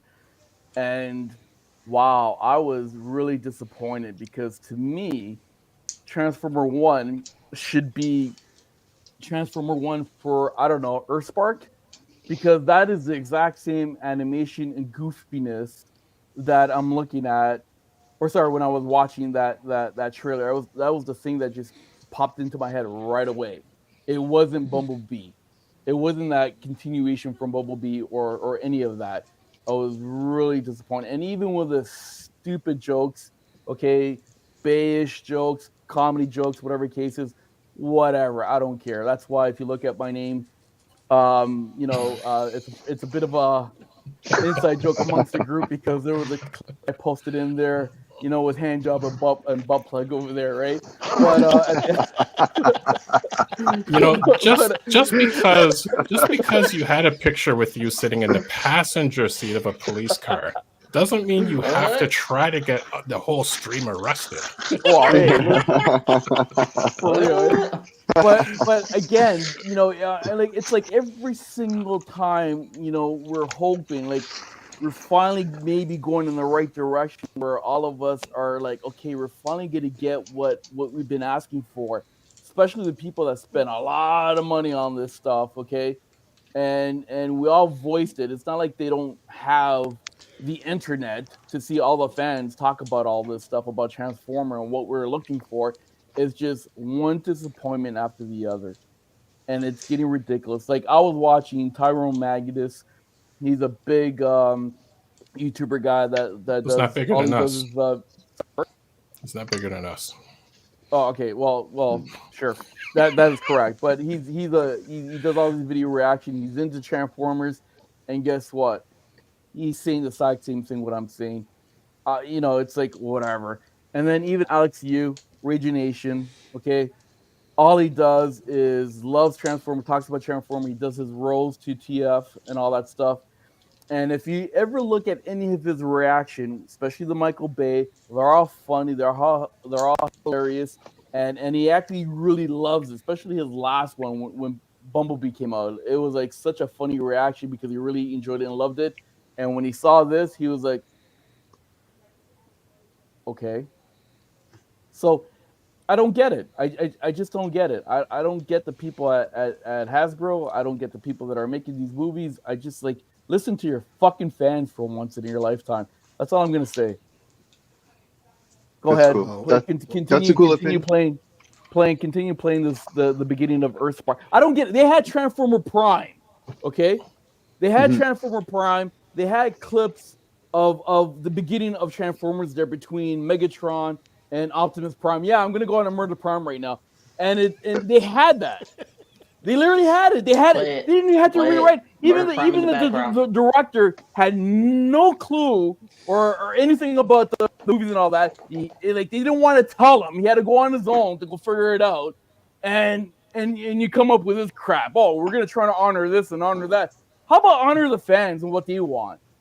They just want a good story. A good story just to put us old geezers, you know, happy. And you know what? I understand they want to entertain to the kids. They want to kidify, like Toy Warp just said a minute ago, right? I get that. I understand that. You want to introduce to the young kids and all that. That's great. all you have to do is make a separate movie just for them, right? That's it. Continue or just do it on Earthspark, TV. make Don't that, do it in a big theater release. or that. Yeah, there you go. Do it on the TV like how they used to do it Saturday morning. Big movie, Saturday movie, whatever the hell you want to call it, 2-part, 6-part, whatever. I don't give a shit. All I'm just saying is that at the end of the day, the fans have been bitching and moaning and crying and screaming, and yet we're all dumb and we go give our money to them and say, okay, could this be the one? Could this be the one? But at the end of the day, it ain't the one. So you That's say interesting. It ain't the Transformers one that we're looking for. Prime didn't have it. So all are not Transformers one. Fucking suck. I love how meek fucking Anthony was with that. Fucking suck, man. You know what? That like I you know what? At the end of the day, I hope I'm wrong. I really am. But for whatever reason, maybe I don't know. History is gonna tell me I'm right. Take it away, Spin. Professor D says, I disagree with the guys dissing the new Transformer. He's a hater. Unsubscribed. So No, don't unsubscribe. that will bring us down to 999 subscribers. You know what I'll do? I'll unsubscribe and I'll resubscribe so you can help us get to 300. There you go. There you go. This is And Gears. This is you right now. You're Gears. Yeah. Yeah. this just in from Professor D. I'm more like butt plug or spark plug, whatever the hell you're called. Someone take out his personality. Yep. Stream subs bonus unlocked. Get to 300 and Professor D will come on camera and gives his exclusive TF1 trailer murder prime moment. But I think Lottie already got that. I'm just waiting for the Cybertronian strip clubs. Yeah. I wish that was gonna happen. They almost had it. It's got so much potential.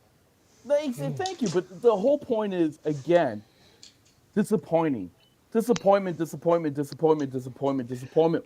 I think, and then disappointment. It's like, what the hell, man? No, I think we've been disappointed so many times that we don't look to an official Hasbro release or Paramount release or whoever the hell's running the show.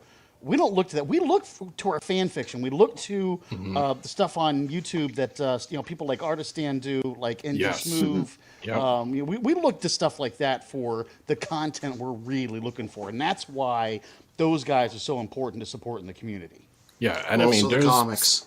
Yeah, exactly. And there's so many clips I've seen, like 30-second clips, and I'm like, those 30 seconds were way better than whatever anything I've seen in the theater anything in the 1986. Theater. Exactly.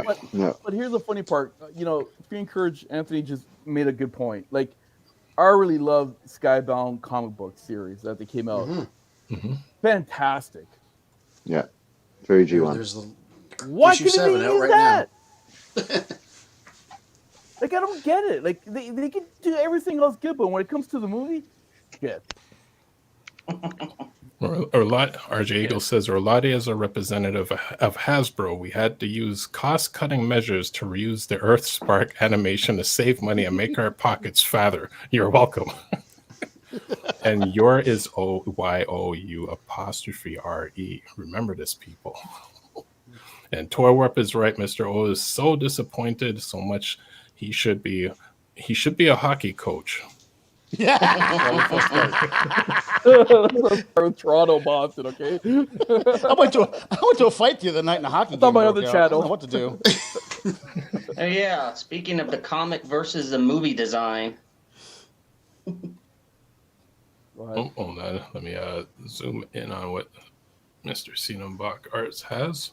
Since she was just on the trailer, she had Alita 1 on the screen, and then her comic counterpart try to get her face zoomed in. Yep. And once again, we have the badass woman in there, and all the other male robots are a bunch of idiots. Go ahead. Yeah. Oh, which RJ Eagle had a comment earlier. I apologize for skipping it. Do you think they'll push the woke agenda through this film? They're already. Oh, sorry. They're already pushing it through the late. What is that latest one? Isn't that Earthspark? Right. The latest one that's on TV. Yeah, binary, whatever. Yeah, they're already pushing it through that. So you think a movie's going to be any different? Of course, the female's going to be Mary Sue. Yeah, I'll believe it when I see it. Whoa, you okay? I think at this way, at this point, we can say it's amazing. Bumblebee, hold on. Bumblebee was such a key component in the Bay universe, and even Bumblebee in his own movies as well. That he was a tough guy, a good soldier. Okay, and look at him there running. Well, this is early Bumblebee. He has a whole character arc to go through first. Oh my god! This is a very different Bumblebee. This is a very badass Bumblebee. He got balls as he runs away whenever he lost his voice. Yeah. I'm telling you, if this box into his crotch, and that's when he got. They knocked his voice box down into his crotch, and that's when he got balls. Is your voice box dropped yet, boy? That's right. I'm telling you, if they have a synthwave good soundtrack for this movie, it could be the next G1. It could be the next standard. And I'm wondering, like, what does that mean? Transformers 1, like, is that having to do with what does that really mean? Actually, like, we have Transformers G1. Like, why Transformers 1? I guess because it's the start of the story, but yeah, that's what I think. Kind of a strange title. To me, I really appreciate that. Like, I need a release from some of these things that we were locked into with G1. Like, for example, this greenery and the animals. That's something we never really would see in G1. It was always like grimdark kind of Cybertron stuff. Cybertron did have the Cybertonium pits, which was something that was organic. So there you go. Okay. I mean, don't church it. Don't church this thing up. No, G1's still superior. We had the Cybertonium pits. Don't start. Well, but they also had the Quintessons, and they were half organic, half metal.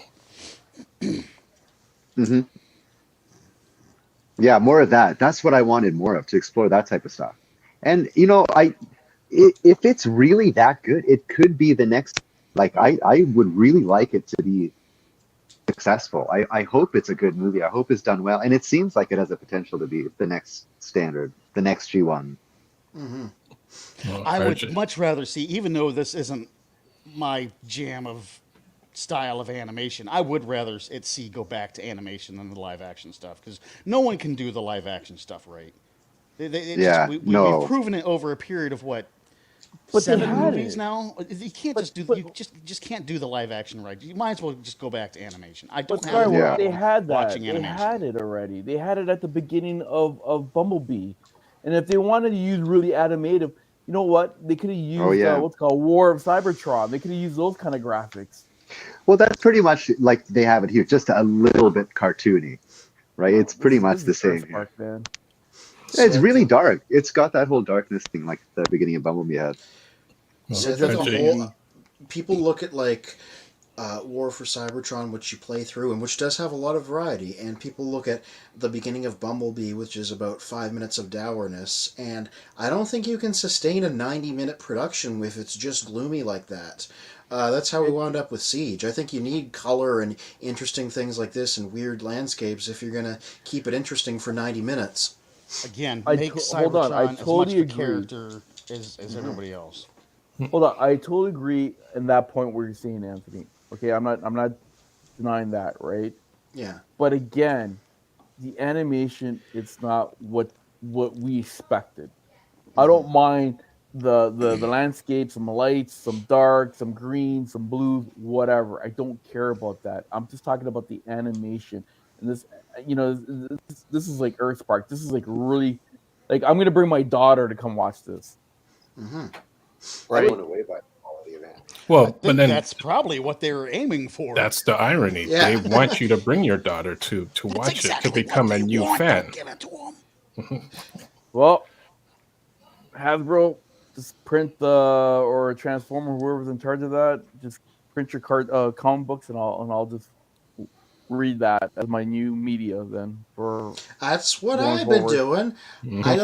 I'm not a big fan of Earthspark, but the comics are really good. So you know what? I'm A-okay. There's always going to be something that you like if you look for it. Well, RJ Eagle says, yeah, did you see the clip of RC versus that Galvatron/Planet? Fantastic animation. Yes, I did see that YouTube video of it, and that's what we needed for Transformers 1. Essentially, I believe some of that style of animation is done through Blender, which we had our previous guest last week, who's also a Blender artist. Caden says, why does a Bumblebee run look like Woody from Toy Story? Oh, you're so right. And RJ Eagle says, plus Cybertron had rivers in G1 too, with the shipping dock Orion Pax and Dion worked at, which is true. Right. Totally. And the animators at Sumbao have long retired. Yeah, they don't still exist as a company, do they? I wouldn't think so. Even if they used Transformer Prime animation, I would have been fine with that too. Yeah. Orlati, you're not happy that the 13 are in this movie? Look, that's one of them right there. That's the dead body of Onyx Prime. I'm not happy about that. I was never a fan of the whole 13 Prime lore. Yeah. I was. Yeah. I was. See, you know what? If I was going to do a Transformer 1, I would have gone there. I would have started with a 13. How all that started. The whole war between Unicron and Primus, and then creating the 13, and then coming over here between Megatron and Optimus Prime, right? Or Orion Pack, whatever the hell you want to call it, and D12. Sorry, D16 here. Like, come on, man. Like, whatever. But would that be interesting? Would that be something that would entertain a lot of people? You know what? If they you're could go gonna there. do if I always said okay, you guys were making the Star Wars reference from before. It's the same thing as that. They've talked about the 13. They talked about the war between, or the battle between Primus and Unicorn. So that's why Unicorn? George Lucas did the prequels after. Well, if you're gonna do a prequel, at least start there then. I think this is a good point to start. Like, they could even go back there. Like, I hope they do maybe 2 or 3 of these movies. Mm-hmm. Well, they're doing something with them because that's the bit there where Alpha Trion's there with the corpses of the 13 and gives them the transformation cogs out of it. So they're doing something with it. I think that's one really interesting thing. Like Boxart said, that the cheeky jokes is an inevitability, but there's some like dark undertones. Like, why aren't they able to transform? Is it some elite thing? Like, was there a class system? Like, what's up with that, right? And they're not really talking about it. It's like an unwritten rule of the society that has like these classes. I think that's deep. I think you guys are really reaching on that part, but I don't know. And for Blender Animations, as I was saying with our previous guest, B from Nectar Mechanics, check him out on YouTube.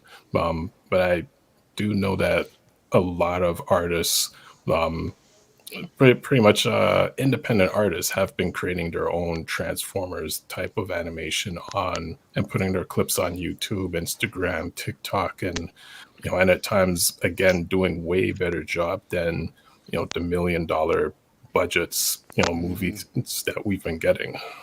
NG Smooth just dropped something yesterday. Really? He's still nice. Holy cow! Yeah, he's still kicking. I tell you what, it said at the end in his little credits scroll that he did most of the voices. I'm telling you what, the voices sound amazing. Oh yeah, he was always really good at that. Like, holy crap, there's such a big range. Like, totally. I wonder how many people of the community remember him, because he was around from this is before YouTube days, and there was a website with just funny clips before YouTube became a thing, and that's where you could find most of his clips. That's so funny. Was that newgrounds.com? No, it's not Newgrounds. I don't know, the name slips my mind, because they would also have the early the early Space Ghost clips on there too. Yeah. Oh, Space Ghost Coast to Coast. Mm-hmm. Your new name is Shitpiece. Yeah, that was one of his things. Yeah. Shut up, Shitpiece. I hope people still remember that. Well, Energon O's was when he did the whole thing with Energon O's. I think that was like 2017, 2018, and he's actually done a lot of the promotional stuff for BotCon and whatever GI Joe. CobraCon, thank you. Yeah, he's actually done a lot of the promotional stuff for them over the years. So yeah, he's been lurking. Well, as a matter of fact, Shiba Kobe, are you in the comments? Shiba Kobe's tell hiding you this something, evening. Miss Shiba Kobe, but her and I are actually friends with NG Smooth on Facebook. Oh, cool. Nice. So Nice. we're getting like live updates of as he works on them, like literally frame by frame. It's really cool. I'm like, Cool. Can I even name the 13 without my phone? It's like Onyx, Megatronus, Liege Maximo, Solus, Amalgamus, Quintus, Jeff. Yeah, I got like 7 of them. I don't know who the other ones are. Oh, there's a challenge that Professor Diaz said Mr. O should be able to name the 13 if he's not a fraud. Because I know Mr. O has mentioned the 13 notoriously through many of our streams. So you should know all of their names. Dumbassatron. That's about what I think of the 13 lore. I hate that. I'm just not a fan of that lore. Steve. No. Scuba That was Steve. really hype. That was really hype for a long time. Well, I don't actually, think you adjusted finally. in one of as we were sharing this stream, someone made a joke in one of the Facebook groups saying a repaint of Shrek, and then I replied that if it were in Hasbro's hands, there'd be a blue version called Shriek, another one called Sherman, and of course they'd have like a purple nemesis Shrek, and like another repaint of a Shrek. And then a shattered glass version. Yep, shattered glass Same thing Shrek. with Donkey. You can paint him white and call him Honky. Oh, we definitely are getting demonetized now. So, like, is Shattered Glass Shrek, like, really clean and polite? Is that his thing? Yeah. He's into fitness and being a vegan, yeah. Yeah. Wow. Well, as you can see in this one clip with the alt modes of our 4 stars, the Optimus, which has been released on the toy, and then there's RC and the Bumblebee, but the Megatron slightly looks like a tank, whereas like they're really not fully showing what it looks like. Yeah, I don't know if we ever see the whole thing in the trailer. Yeah, there's an East Asian reviewer that already has that Optimus Prime figure. I was watching it this morning. Okay. Oh yeah, them early guys that always get them. It's got to be better than Netflix's Siege stuff, because Netflix's Siege stuff didn't make any sense. They hadn't been to Earth yet, and it damn near looked like they had Earth car modes. Exactly. Yeah. That didn't make any sense. There's a weird reason for that. It's because they were scanning the toys directly, and a lot of the toys had Earth modes, and they just didn't bother explaining. They didn't bother redesigning them for the show. Like, So laziness. That totally. Yeah, makes basically. sense. Yeah. There's that shocked picture.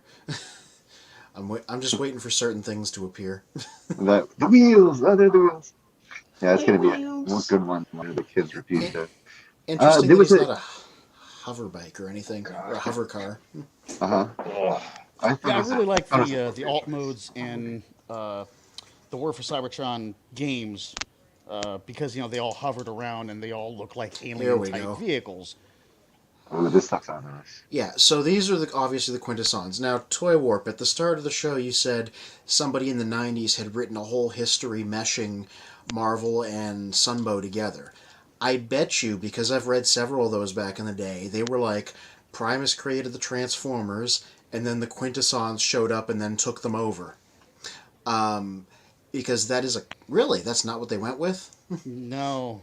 No, it was the quintessons who created the Well, the lore that I've got is the quintessons that created the Transformers, but the quintessons only survived because Unicron realized that they were, their intelligence level, but they're bodies were super, super fragile and they died off easily. So he gave them their quintesson shell form with the tentacles so they could still work. And they went off and they created Cybertron on their own and created the Transformers. Oh, that's freaking bonkers. Never mind. I was gonna say it's a thing in like the Prime backstory and others was that like the Primus created the Transformers and then the Quintessons occupied the planet eventually, and it was called the Age of Wrath, and that's what this seems to be referencing. Oh, cool. Why does that look like a Bionicle? Oh yes, it does look like. I was wondering, what does that remind me of? Bionicle, totally. Because Bionicle has a very dedicated fan base, so they're trying to hit that demographic too. 100%. Bionicle isn't Hasbro though, is it? No, Lego. That's Lego. That's what I thought. What's interesting is that's a dirge-looking character, and whatever robots are in the background looks like Seekers from Transformer Prime. Yeah.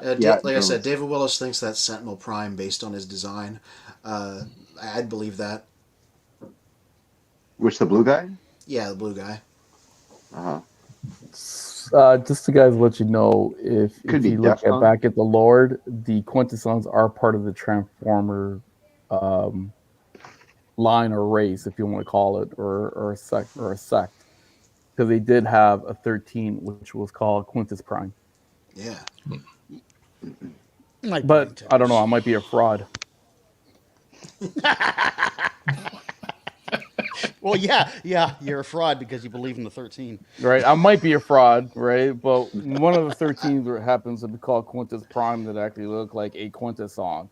I believe so. The term Part is of the heretic. story that they were talking about, there was a part where it's like almost like the Empire, Cybertronian Empire. The Quintessons, they came back. They captured the Transformers that were on Cybertron, and then they also created other additional drones, or like how we see in Transformer Prime or any other Transformer where you see all those Transformers, they all look alike. Mm-hmm. What would you call them? Viacons, or whatever cases. So they created a whole bunch of those, right? But then obviously you had certain Transformers that had their their own characteristic, their own spark. There weren't like those kind of Viacons, right? Mm-hmm. So that was that meshing of the because you got to remember, Transformers, they all had different multi-universes before Marvel did. And so one of them was where they tried to mesh that whole Quintesson and how they became part of the Lord and canon and so forth. Yeah, that's probably what they're doing here, given the fact that we have both the 13 and the Quintessons. Correct. I love this sequence because it looks like something out of the Bumblebee movie prologue. Yes, it looks so good. There she is, kicking ass.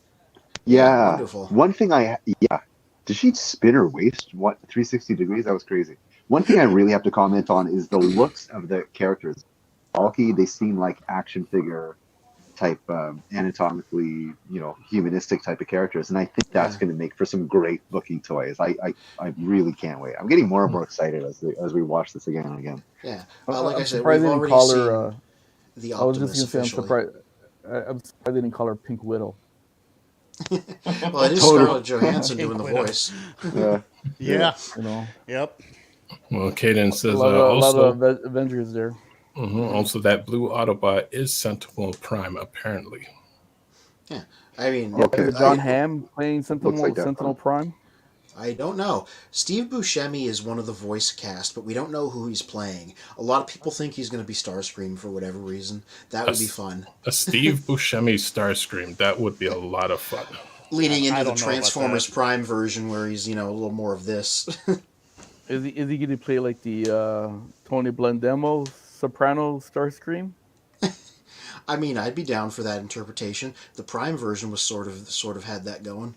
Oh, Steve There's Bloom only was one so good. voice for Starscream. Oh, there's Arachnid, straight up. Like, that's 100% who that is. That's got the head, the arms, everything. Starscream, Soundwave, and who was the guy on the right there? Shockwave. Oh, sweet. So, yeah, there's Arachnid, just like straight up. Wait, go back to that spot where it's showing Starscream, Shockwave, and Soundwave. Because I noticed something on Soundwave here. Why they did my boy that dirty?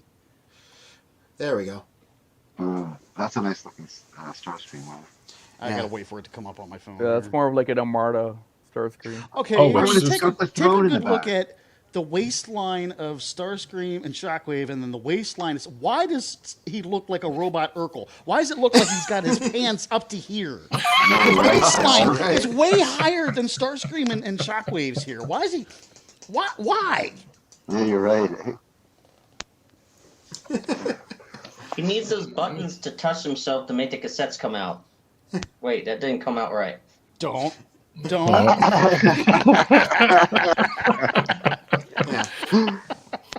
Well, It's okay. He has me to touch his buttons. Don't worry. yes, Mr. Magnus, pleasure to have you as usual. Nice seeing you, man. 5 o'clock. Peace out. See y'all next week. All right, up, take buddy? care, Down sir. Hope your back feels better, my friend. No shit. Is that a Decepticon logo on Soundwave? I can't see. I would certainly hope so. It's hard to make out. It's I don't hard see to any make out. faction symbol there. I don't see it either. It's just I mean, it's a Decepticon line. logo, but it's really just the outline of Urkel. It's Pablo. Why'd they do my boy that dirty? Professor D says, missed comment. My take on TF1 trailer so far. Well, we did read that one. Yeah, So far, remaining, for now on the tone, voice, but the art is excellent. Not my personal aesthetic, but great for what it is. Yeah. Caden says, I hope they do my Queen Starscream justice. Yeah. And Professor D says, dude, I was joking when I said I unsubscribed. Soundwave is attacking us for talking Soundwave is trash about his attacking pants. Deceptikitty. And dude, I was joking when I said I unsubscribed, but someone did. Oh, I get it. Doe, it's Mr. O. So, I said one interesting thing is Starscream looks like he has a throne, so I wonder where that falls into the movie. Yeah, same purple throne the coronation figure comes with. Mm-hmm. Yeah, I wonder what his part in this is. Yeah, that's weird that he would be. His characters always wants to take over the Decepticons, not he lost the Decepticons and wants to take them back over. Right. Well, that's a question of maybe it's an in-between of whoever was leading the Decepticons before Megatron stepped in, and maybe Starscream just found his way to take that role. And as in, when they lost Megatron and then Galvatron came back. I always like the Hold idea on. of Starscream Megatron having been... is the Decepticon. Like he created that whole fraction. Well, He never took it over from anybody else. He is the Decepticon. Most of the time, but not in Sunbow, yeah. In Sunbow, he was the latest in a long line of leaders. Mm-hmm. Well, if you look at if you really want to look at it, Liege Maximo. Thank you. He's technically the Decepticon from there. And if you want to look at then you look at what's it called, Bay Universe, then the Fallen, right? Mm-hmm. But if you look at the cartoons in a sense, or even the comics, and I'm going based on comic book. If you look at there's a comic book called Origin of Megatron, IDW did. He is the Decepticon. Like he started that whole thing. And that even in Gene 1, it showed that he started that whole thing as well too, right? Over to you. I mean, since they are going with the whole 13 Primes lore, that would make a lot more sense. Mm-hmm. But the original Decepticon emblem, Hasbro has said that was based after Soundwave's face. Mm-hmm. Right. And now I'm looking at him on my screen now. The Decepticon is wearing Urkel pants. Why? Because I guess he did that. I don't know. Did he do that? Kaden says Shockwave looks inspired by his Fall of Cybertron design. And Charlie C hiding in the comments, Soundwave, did I do that? Hey, RJ how Eagle. people laugh when he said it, and when I said it, you guys weren't laughing. Oh, I didn't hear you, man. I didn't hear you. Oh, okay. Sorry, I would have. I just said, I would do have laughed that? at it, even though I don't agree with the 13 primes bit. I would have done it. Reggie Eagle says, looks like Starscream is a leader here of a small group, and Megatron will dispose him and become leader. Maybe they'll duke it out in combat for leadership. Yeah, I could see that. Like, Starscream is the air commander. Yeah. It would So be nice maybe if he's not in charge here. Maybe he's just the air commander in this. Would be nice if at some point in the Transformers movies they make a reference to the Combaticons history. Oh, in a clip, in the clip we just saw there of something running at the camera, we know what that is because of the toys they unveiled. That's Alpha Trion. He changes into like a one-horned unicorn lion beast because we've seen the figure. So looks that's like what that his Titan was. Returns figure. Yeah, like how his Titan's Return figure changed into a lion. Well, then we see the cracker. Is that something else from IDW? Skyward, that's under. No, it's just from the figures. They just made a few of him that changed into a lion. I thought I saw Skywarp in this. That's awesome. Yeah, that looked like purple there's secret. a gold Viacon now. I guess there's a third level to these guys. There's the regular ones, the silver ones, and now this one. And then platinum. Yeah. That is just straight up a prime Viacon, just in gold. Yeah. I wonder if they're clones. What's the story behind the Viacon? Yeah. Oh God! Now we're gonna have that one's dead, so its story's over now. Yeah. I never noticed in regular motion. He just sliced that head apart. Yeah. Actually, there's a couple Seekers fighting behind Bumblebee, like on the far right and the far left. For COD. How come he looks like the DJ from Daft Punk? Yeah. Mm-hmm. I think that head looks like his G1 toy. Behind the there we go. Goldbug. Yeah. Yeah, right in the far right and the far left. It looks almost looks like Thundercracker or Skywarp fighting. Oh, there's a yellow one there, so that's like Sunstorm or Nova Storm. Cool.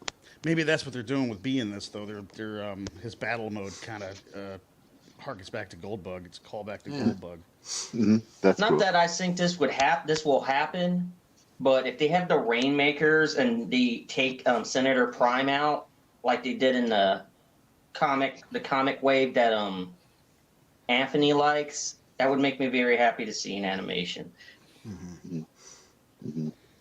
Because they just decimate him. What was that transition? It went from like a red blue to a yellow there, that the Transformers 1 logo. Is there some kind of symbolism from going from the G1 red blue-esque colors to this golden color thing? Maybe it has something to do with the red and blue eyes or the optics. Anyone who hasn't made up their mind yet seems to have yellow optics. That's a good shout, because you're right. That's what Megatron's eyes were like. Yeah. They're becoming Sith. I wonder if they did this to Bumblebee in reference to his character in the Bay movies. I mean, I'm certain. Also, everybody on the left is like, is that green light? That looks like green light. Green light and a Mirage, is that supposed to be? I was thinking that looks like Mirage. Yeah. Also, the knives are very much a fall of high moon video games thing, because they had those flip out knives in those games. Yeah, his whole aesthetic is very video game aesthetic.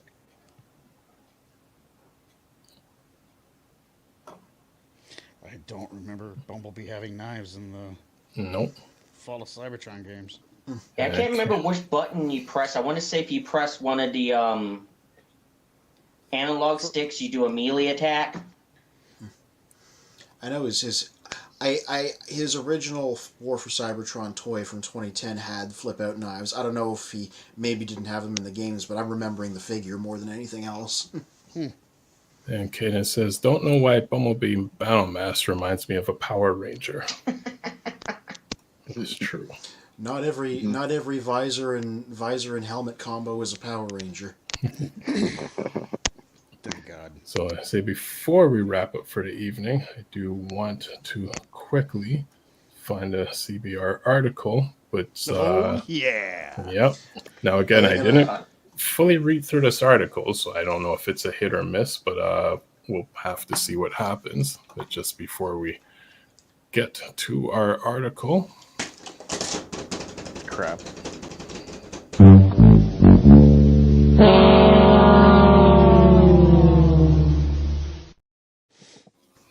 I was like, here it comes, here it comes, here it comes. Here it comes. All right, what do you got for us? What are they talking about? Is it on topic? It's on topic. I had to search, and I'm like, they didn't fail, or they didn't Come on, turn disappoint. Kirby's smile upside down. What is? Make him suffer depression. I do not recognize that art, like who that is or what it's from. So I would like to know what that is. Yeah, this came across a number of times when I was looking for Transformers 1 info and footage and stuff. This picture is just somehow associated with it. Yeah, it might be AI Kind of generated. looks like Armada Prime, doesn't it? Yeah. There was a concept art leak a long time ago. Maybe it's one of those. I see. Okay. Professor D says, "Oh, another fully unbiased article review." And We strive for journalistic integrity. If the first image of the article is already giving us issues, let's see where this is leading. Yeah, one of these days, CBR workers are gonna appear at Spin's door. Yeah, trying to sell me encyclopedias, and I'll be like, "Excuse me." Excuse me, you should read those. Yes, please use the encyclopedias for your own articles. Good day to you, sir. Oh my god! You know what? I've never heard of CBR before. Now I just love Spin's absolute hatred of them. I am totally on board. You know, there's few things that I hate in this world, but that's one of them. So, nope. Again. And Soundwave attacking Deceptikitty's sound setup is. Is that? Well, maybe it's CBR attacking his sound setup. So, it would be awesome if they do an article on us. Oh god! It got all their facts wrong. No, that's the funny part. They're saying that we got our facts wrong. I could see a paragraph in their article already saying, like, you know, well, who are these Children of Primus guys? Like, they basically just have like these little collections in their background, and each of their collections only worth $2,000.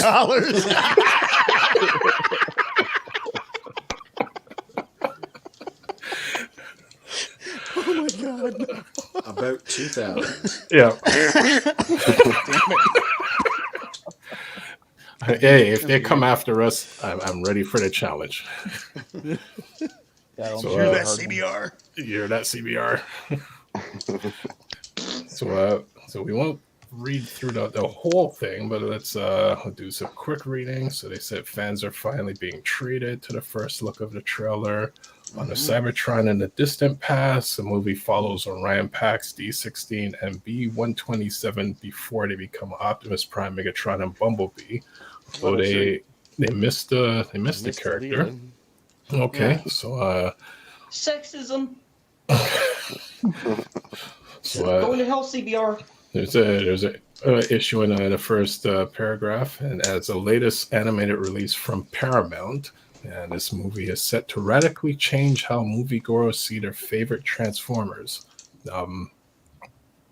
Okay, combining science fiction with humor, the movie features the classic robots in disguise like they've never been seen before.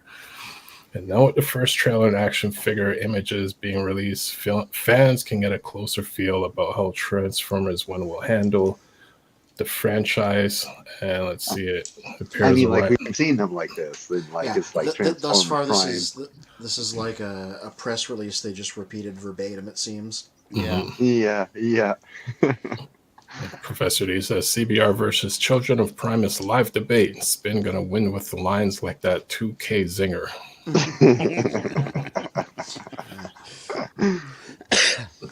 Let's see. So briefly going through their punishment sees them become acquainted with B-127, who's trying to come up with a snazzier names beyond his numerical designation. Orion Pax and D-16 were possibly reprimanded by a superior. Through several misadventures, they also meet with female Cybertronian Alita 1. I'm not sure how they where they came up with that. It's possible. Until proven themselves worthy, they're gifted with what appears to be transformation cogs by Alpha Trine, allowing them to finally transform for the first time in their alt modes. So they're just describing the trailer. That's it so far. Oh boy. And unfortunately, their path on the surface to Cybertron doesn't appear to be an easy one. They're met by new threats, some of which may be other Transformers, such as Starscream, Shockwave, Soundwave, and it's unknown how much of their unusual characterizations will make it into the film. Although this stood out, the idea of Cybertronians being subjugated as non-transforming robots in the underground of their planet is somewhat new, but it also remixes elements from the Generations 1 Transformers cartoon. Excuse me? I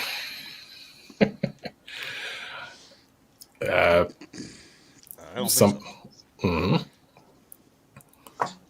The Cybertronians were created by the alien Quintessons, which were techno-organic invaders who sold their robot creations to the cosmos as military hardware and consumer goods. So this is just the Sunbow backstory. These robots developed a consciousness of their own and rebelled against their cruel masters, expelling them from Cybertron.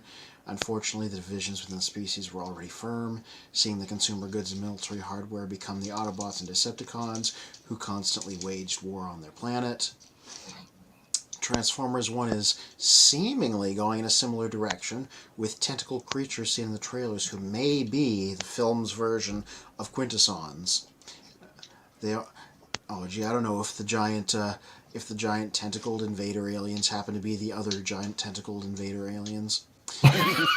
There are scenes in which the characters' alternate modes and weapons are accessed for the first time, with Optimus Prime having an axe like he did in Generation 1 and Transformers Animated.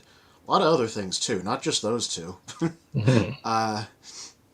Like the previous movies. Similarly, Bumblebee has his small daggers that resemble his stingers from that series. I don't think it's a shout-out to Animated. Those were like drills, basically. Yeah. I think we're right in calling them a game thing. Alita 1's alternate mode seems to be a motorcycle, making her a bit closer to the modern depiction of fellow female Autobot RC. Yeah, that's true. I don't think she's ever been a motorcycle before this. She was always a car or a jet one time. Bumblebee. Oh, you're talking about Alita or RC? Yeah. Alita. Yeah. You get your girls confused, and that's sexist. Got him back. Got the one pink motorcycle. That's how I get castrated. The trailer also seems to suggest that there's organic life on Cybertron. We're calling a plot point from the highly controversial series Beast Machines Transformers. I mean, that's taking it a bit far. They showed that there was some greenery. That's about it. Right. Yeah. We call it a highly controversial series. Why? That's accurate. I used the phrase highly controversial in my last bot review, which was of Beast Machines Cheetor, so that's an established thing. I think what I said was, it's been decades and nerds are still weird about this show. So are you saying that they probably bit that part from your review? Wow, when was this published? I published mine last Friday. They published theirs 2 days ago. Oh. So they are watching. They stole my thing. Yeah. Well, as Professor D said, this just in. CBR has just unsubscribed. We're down to 297 subs, and now we need 3 more to reach 300 tonight. But you gotta remember, earlier in the show, I did mention that, if you look at the end of Beast War or Beast Machine, Cybertron reformatted into a techno-organic planet after. Yeah, that's the thing that happened. It's not as it was way more extensive than this though. Yeah, Transformers 1 as mentioned, is a theatrical release, with the movie rolling out on the big screens on September 20th, 2024. This is notably the date that's currently also set for the release of The Wild Robot, which I've never heard of until now, meaning that either film may be moved to keep away from too much direct competition. Considering The Wild Robot, I've never heard of it until I read this article. I think it's gonna be fine. What the hell's a wild robot? Wild Robot is a Pixar deal, isn't it? Really? I think so. Wow, Pixar has really fallen off lately, because now I am not even hearing about their things. No, I already saw a trailer for it, like, randomly. It wasn't anything that was like shoved in my face. I just saw a trailer somewhere randomly. But Toy Warp, if I don't see it, it doesn't exist. Oh, that's right. I forgot. That's how it works. RJ Eagle says, looks like CBR got it right this time. All hail CBR. RJ. Oh, man. We're worried about CBR showing up to Spin's door. Now we got to worry about Spin showing up to RJ's door. Oh, gosh. RJ is the mole. We figured that out now. Professor D says, side comment, Spin, this kind of happened by accident, but it's fun tonight switching roles. You playing the front man and me backing you up. In this case, with gags, not beats. What?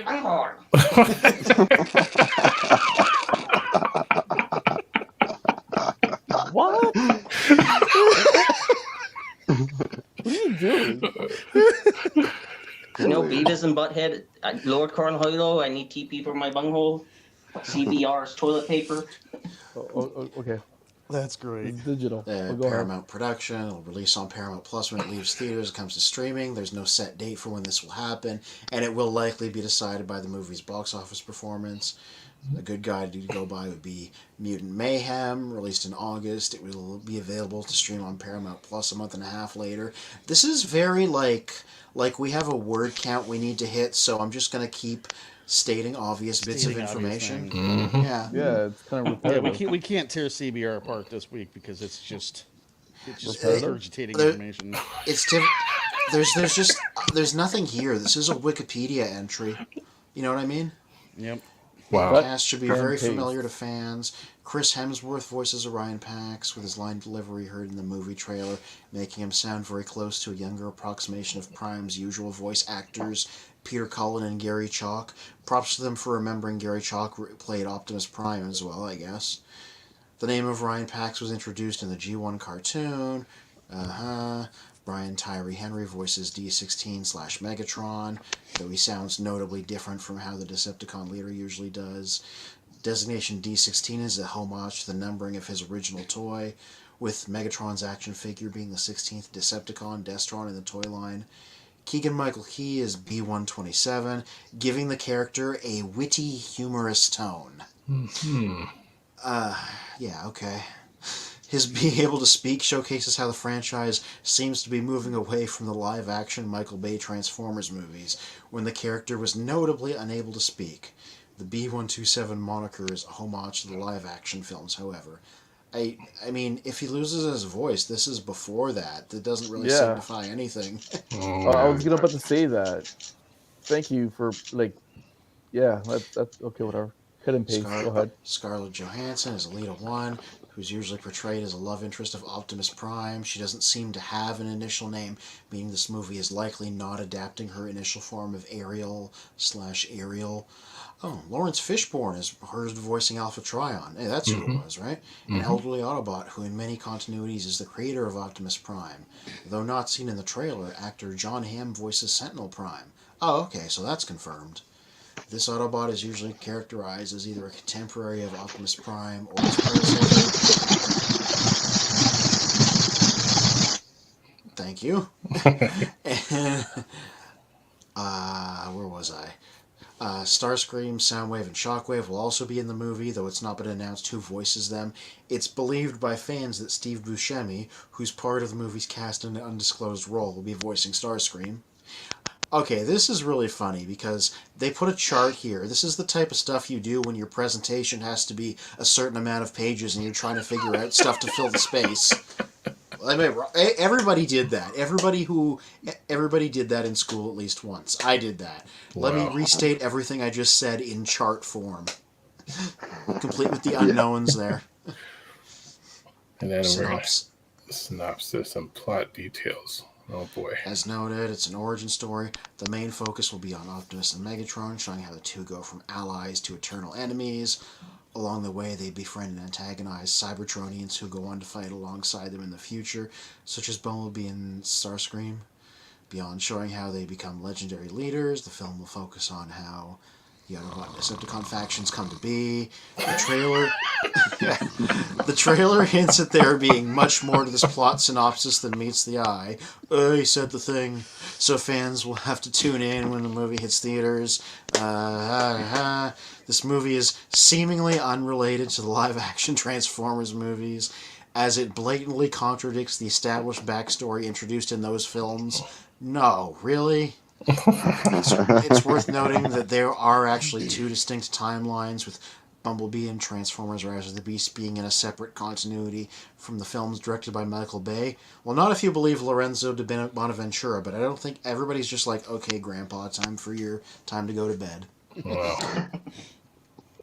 If the movie is successful, it could lead to more animated Transformers movies, or in the case of Mutant Mayhem, a sequel film and an animated TV series. Did you hear that shocking revelation? If the movie makes a lot of money, they might make more of them. Professor D says, sorry, so if I didn't hear that. I was falling asleep there for a second. Wow. Professor D says, so if TF1 has two Avengers doing voices, and I love that Fishburne is A3. Yeah. A3, which is something that CBR didn't pick up on, which... Yeah. Okay, so this is not wrong so much as it is kind of nothing. It's just regurgitated information is all it is. They were like, an article must exist. It must be a certain length. Just make it happen. And they're like, all right, let's read the press release. Let's watch the trailer. We need to fill more room. Let's put a chart in here. Let's talk about who's voicing who. Let's figure out everything I can possibly say about this with no information. All right, there we go. Yep. Like, listen, I'm a content specialist in my day job. I have sympathy for these writers. Sometimes you just have to write a lot of nothing to fill a word count. And Professor D says, Anthony, I've never filled space with charts because running out of words has never been my issue. Oh, of course, that would make sense. Well, and once again, that has been another...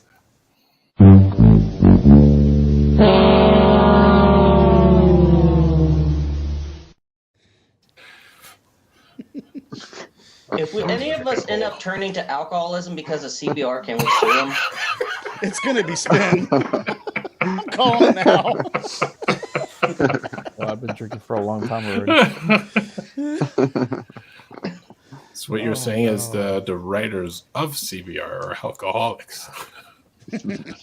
No, I think they need some alcohol. Never mind. Stiff drink before they write an article. Yeah. Like nobody, like halfway through the article, it just starts being like, you know what? I screw this. It just ends. That's what he says. That CBR disc clip goes hard with Picard. It brightens my day. Yeah, absolutely. Well, as we I guess almost end the evening, we'll go through for what everyone has coming up for the week. I'll begin with Mr. Rolati. What do you have coming up for this week? Or what recent news have you revealed? Well, that's a good one. Been very busy at work.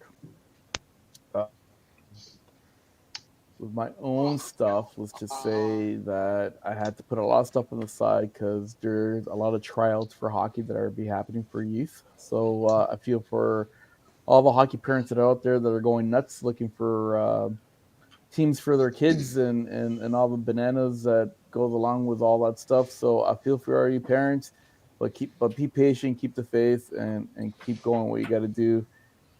And yeah. That's pretty much it. Over to you. Well, but just before I come back to me, I'm going to throw it back to you. Although I say Professor D says, after all, we know Picard is a stickler for grammar. And Transformers Talk Raw, hello folks. Hey, Transformers Talk Raw. We did communicate on Facebook. I know, unfortunately, we're almost ending our stream, but I'm very happy that you've come by. So I know we're going to talk some more after the stream. But while we're ending our stream, quickly throw in the comments your views on the newest trailer and the newest movie of Transformers 1.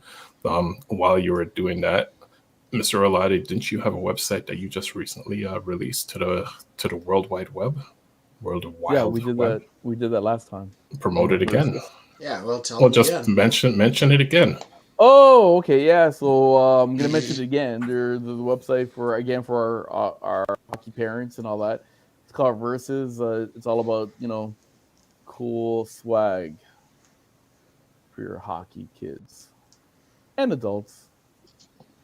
Sweet. Yeah, cool. I kind of t-shirts, hats, sweaters, like cool gear. Yeah. Cool, What's the link? Cool gears. Sorry. What's the link? Versus, what's the URL? It's vrsus.ca. Right on. vrsus.ca. Yeah.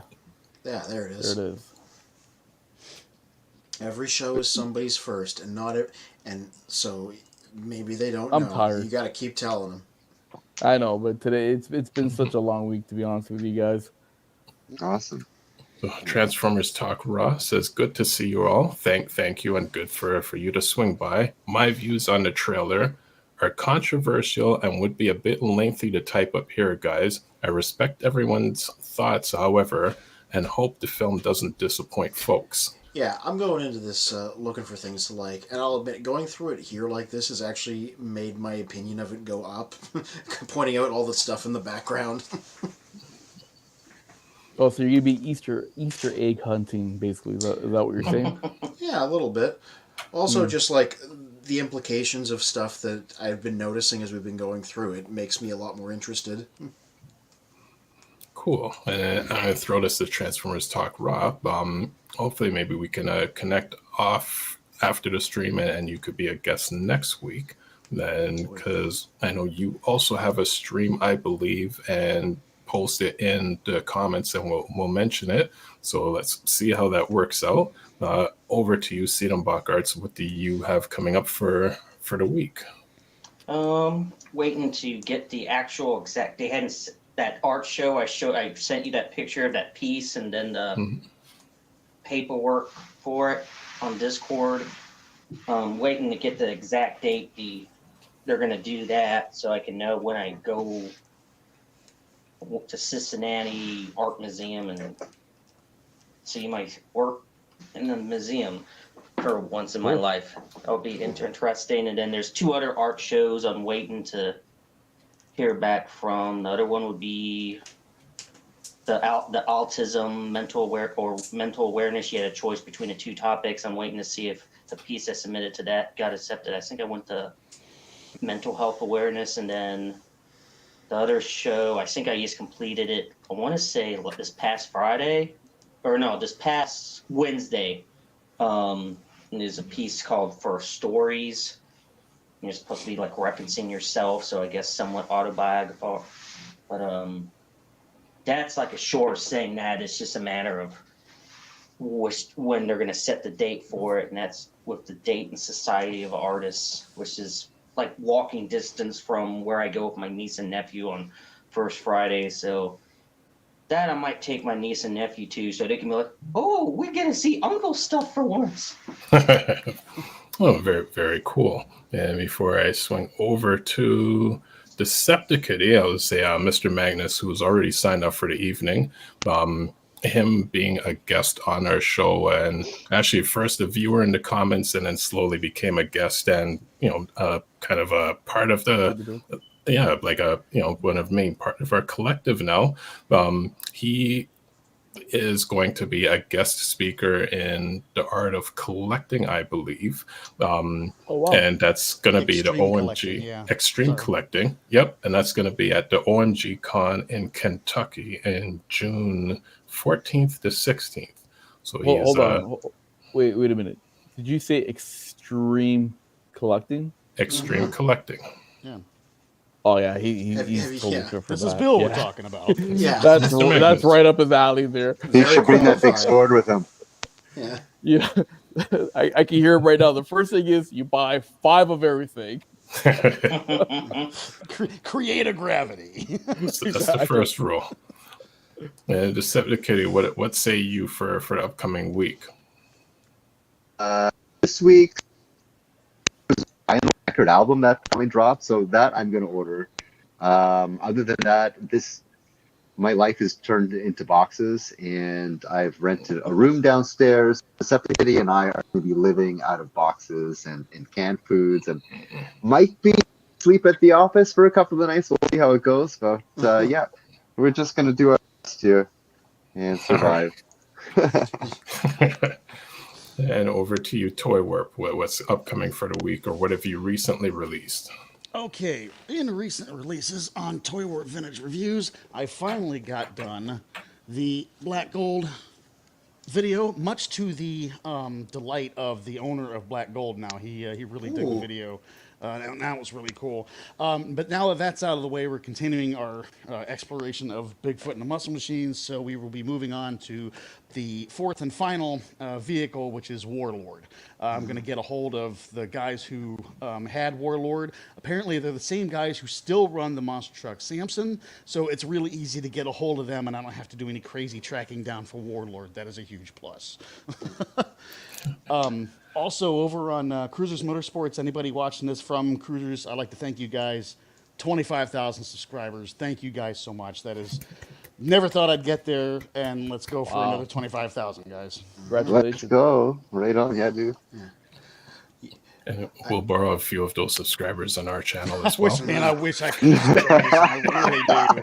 I wish it transfer. Like that. Hey, during this stream, we just passed 300 subscribers. So Oh, we some did? of that's Did- rubbing yeah, off. wow. We did. That's 7 in a day. That's really big for a small Well, channel. Thank you to all of our subscribers, and We're the also balloons. We're the confetti. we're the balloons, the confetti.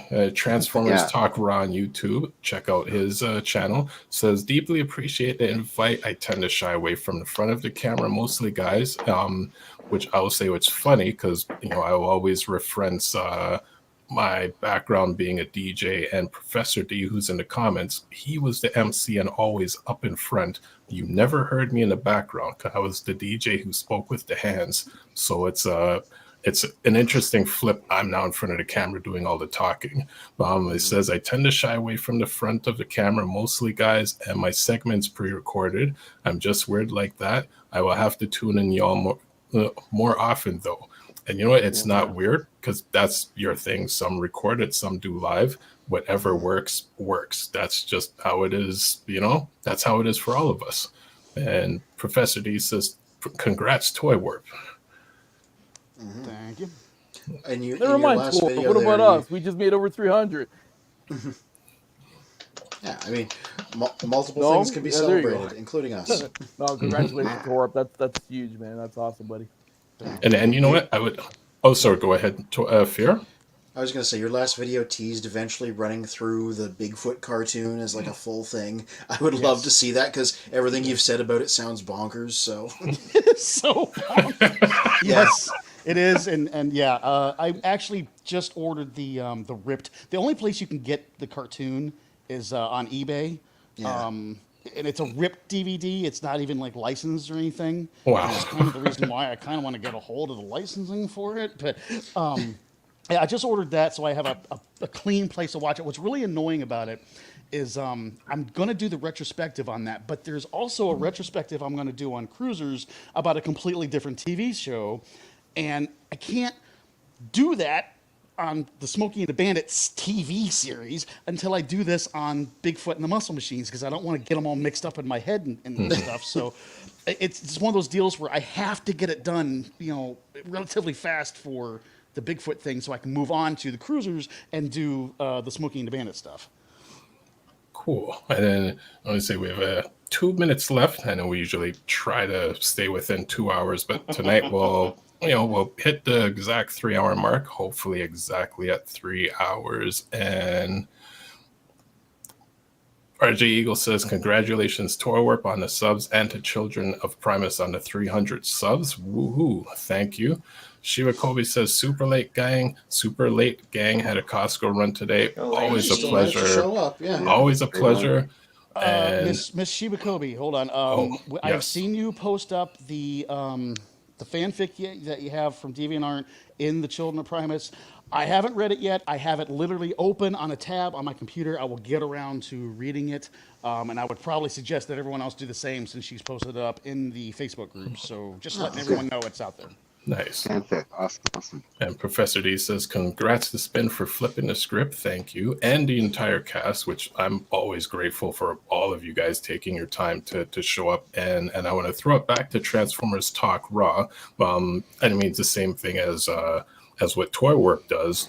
The time to, record, edit, produce a video and put it all together for YouTube is a lot of work. So I always respect everyone that has the time to do that. So, check out Toywarp Vintage Reviews on YouTube. Check out Transformers Talk Raw, also on YouTube. And so, back to what Professor D said. Congrats to Spin for flipping the script and the entire cast for our subscriber milestone tonight. Till all are one.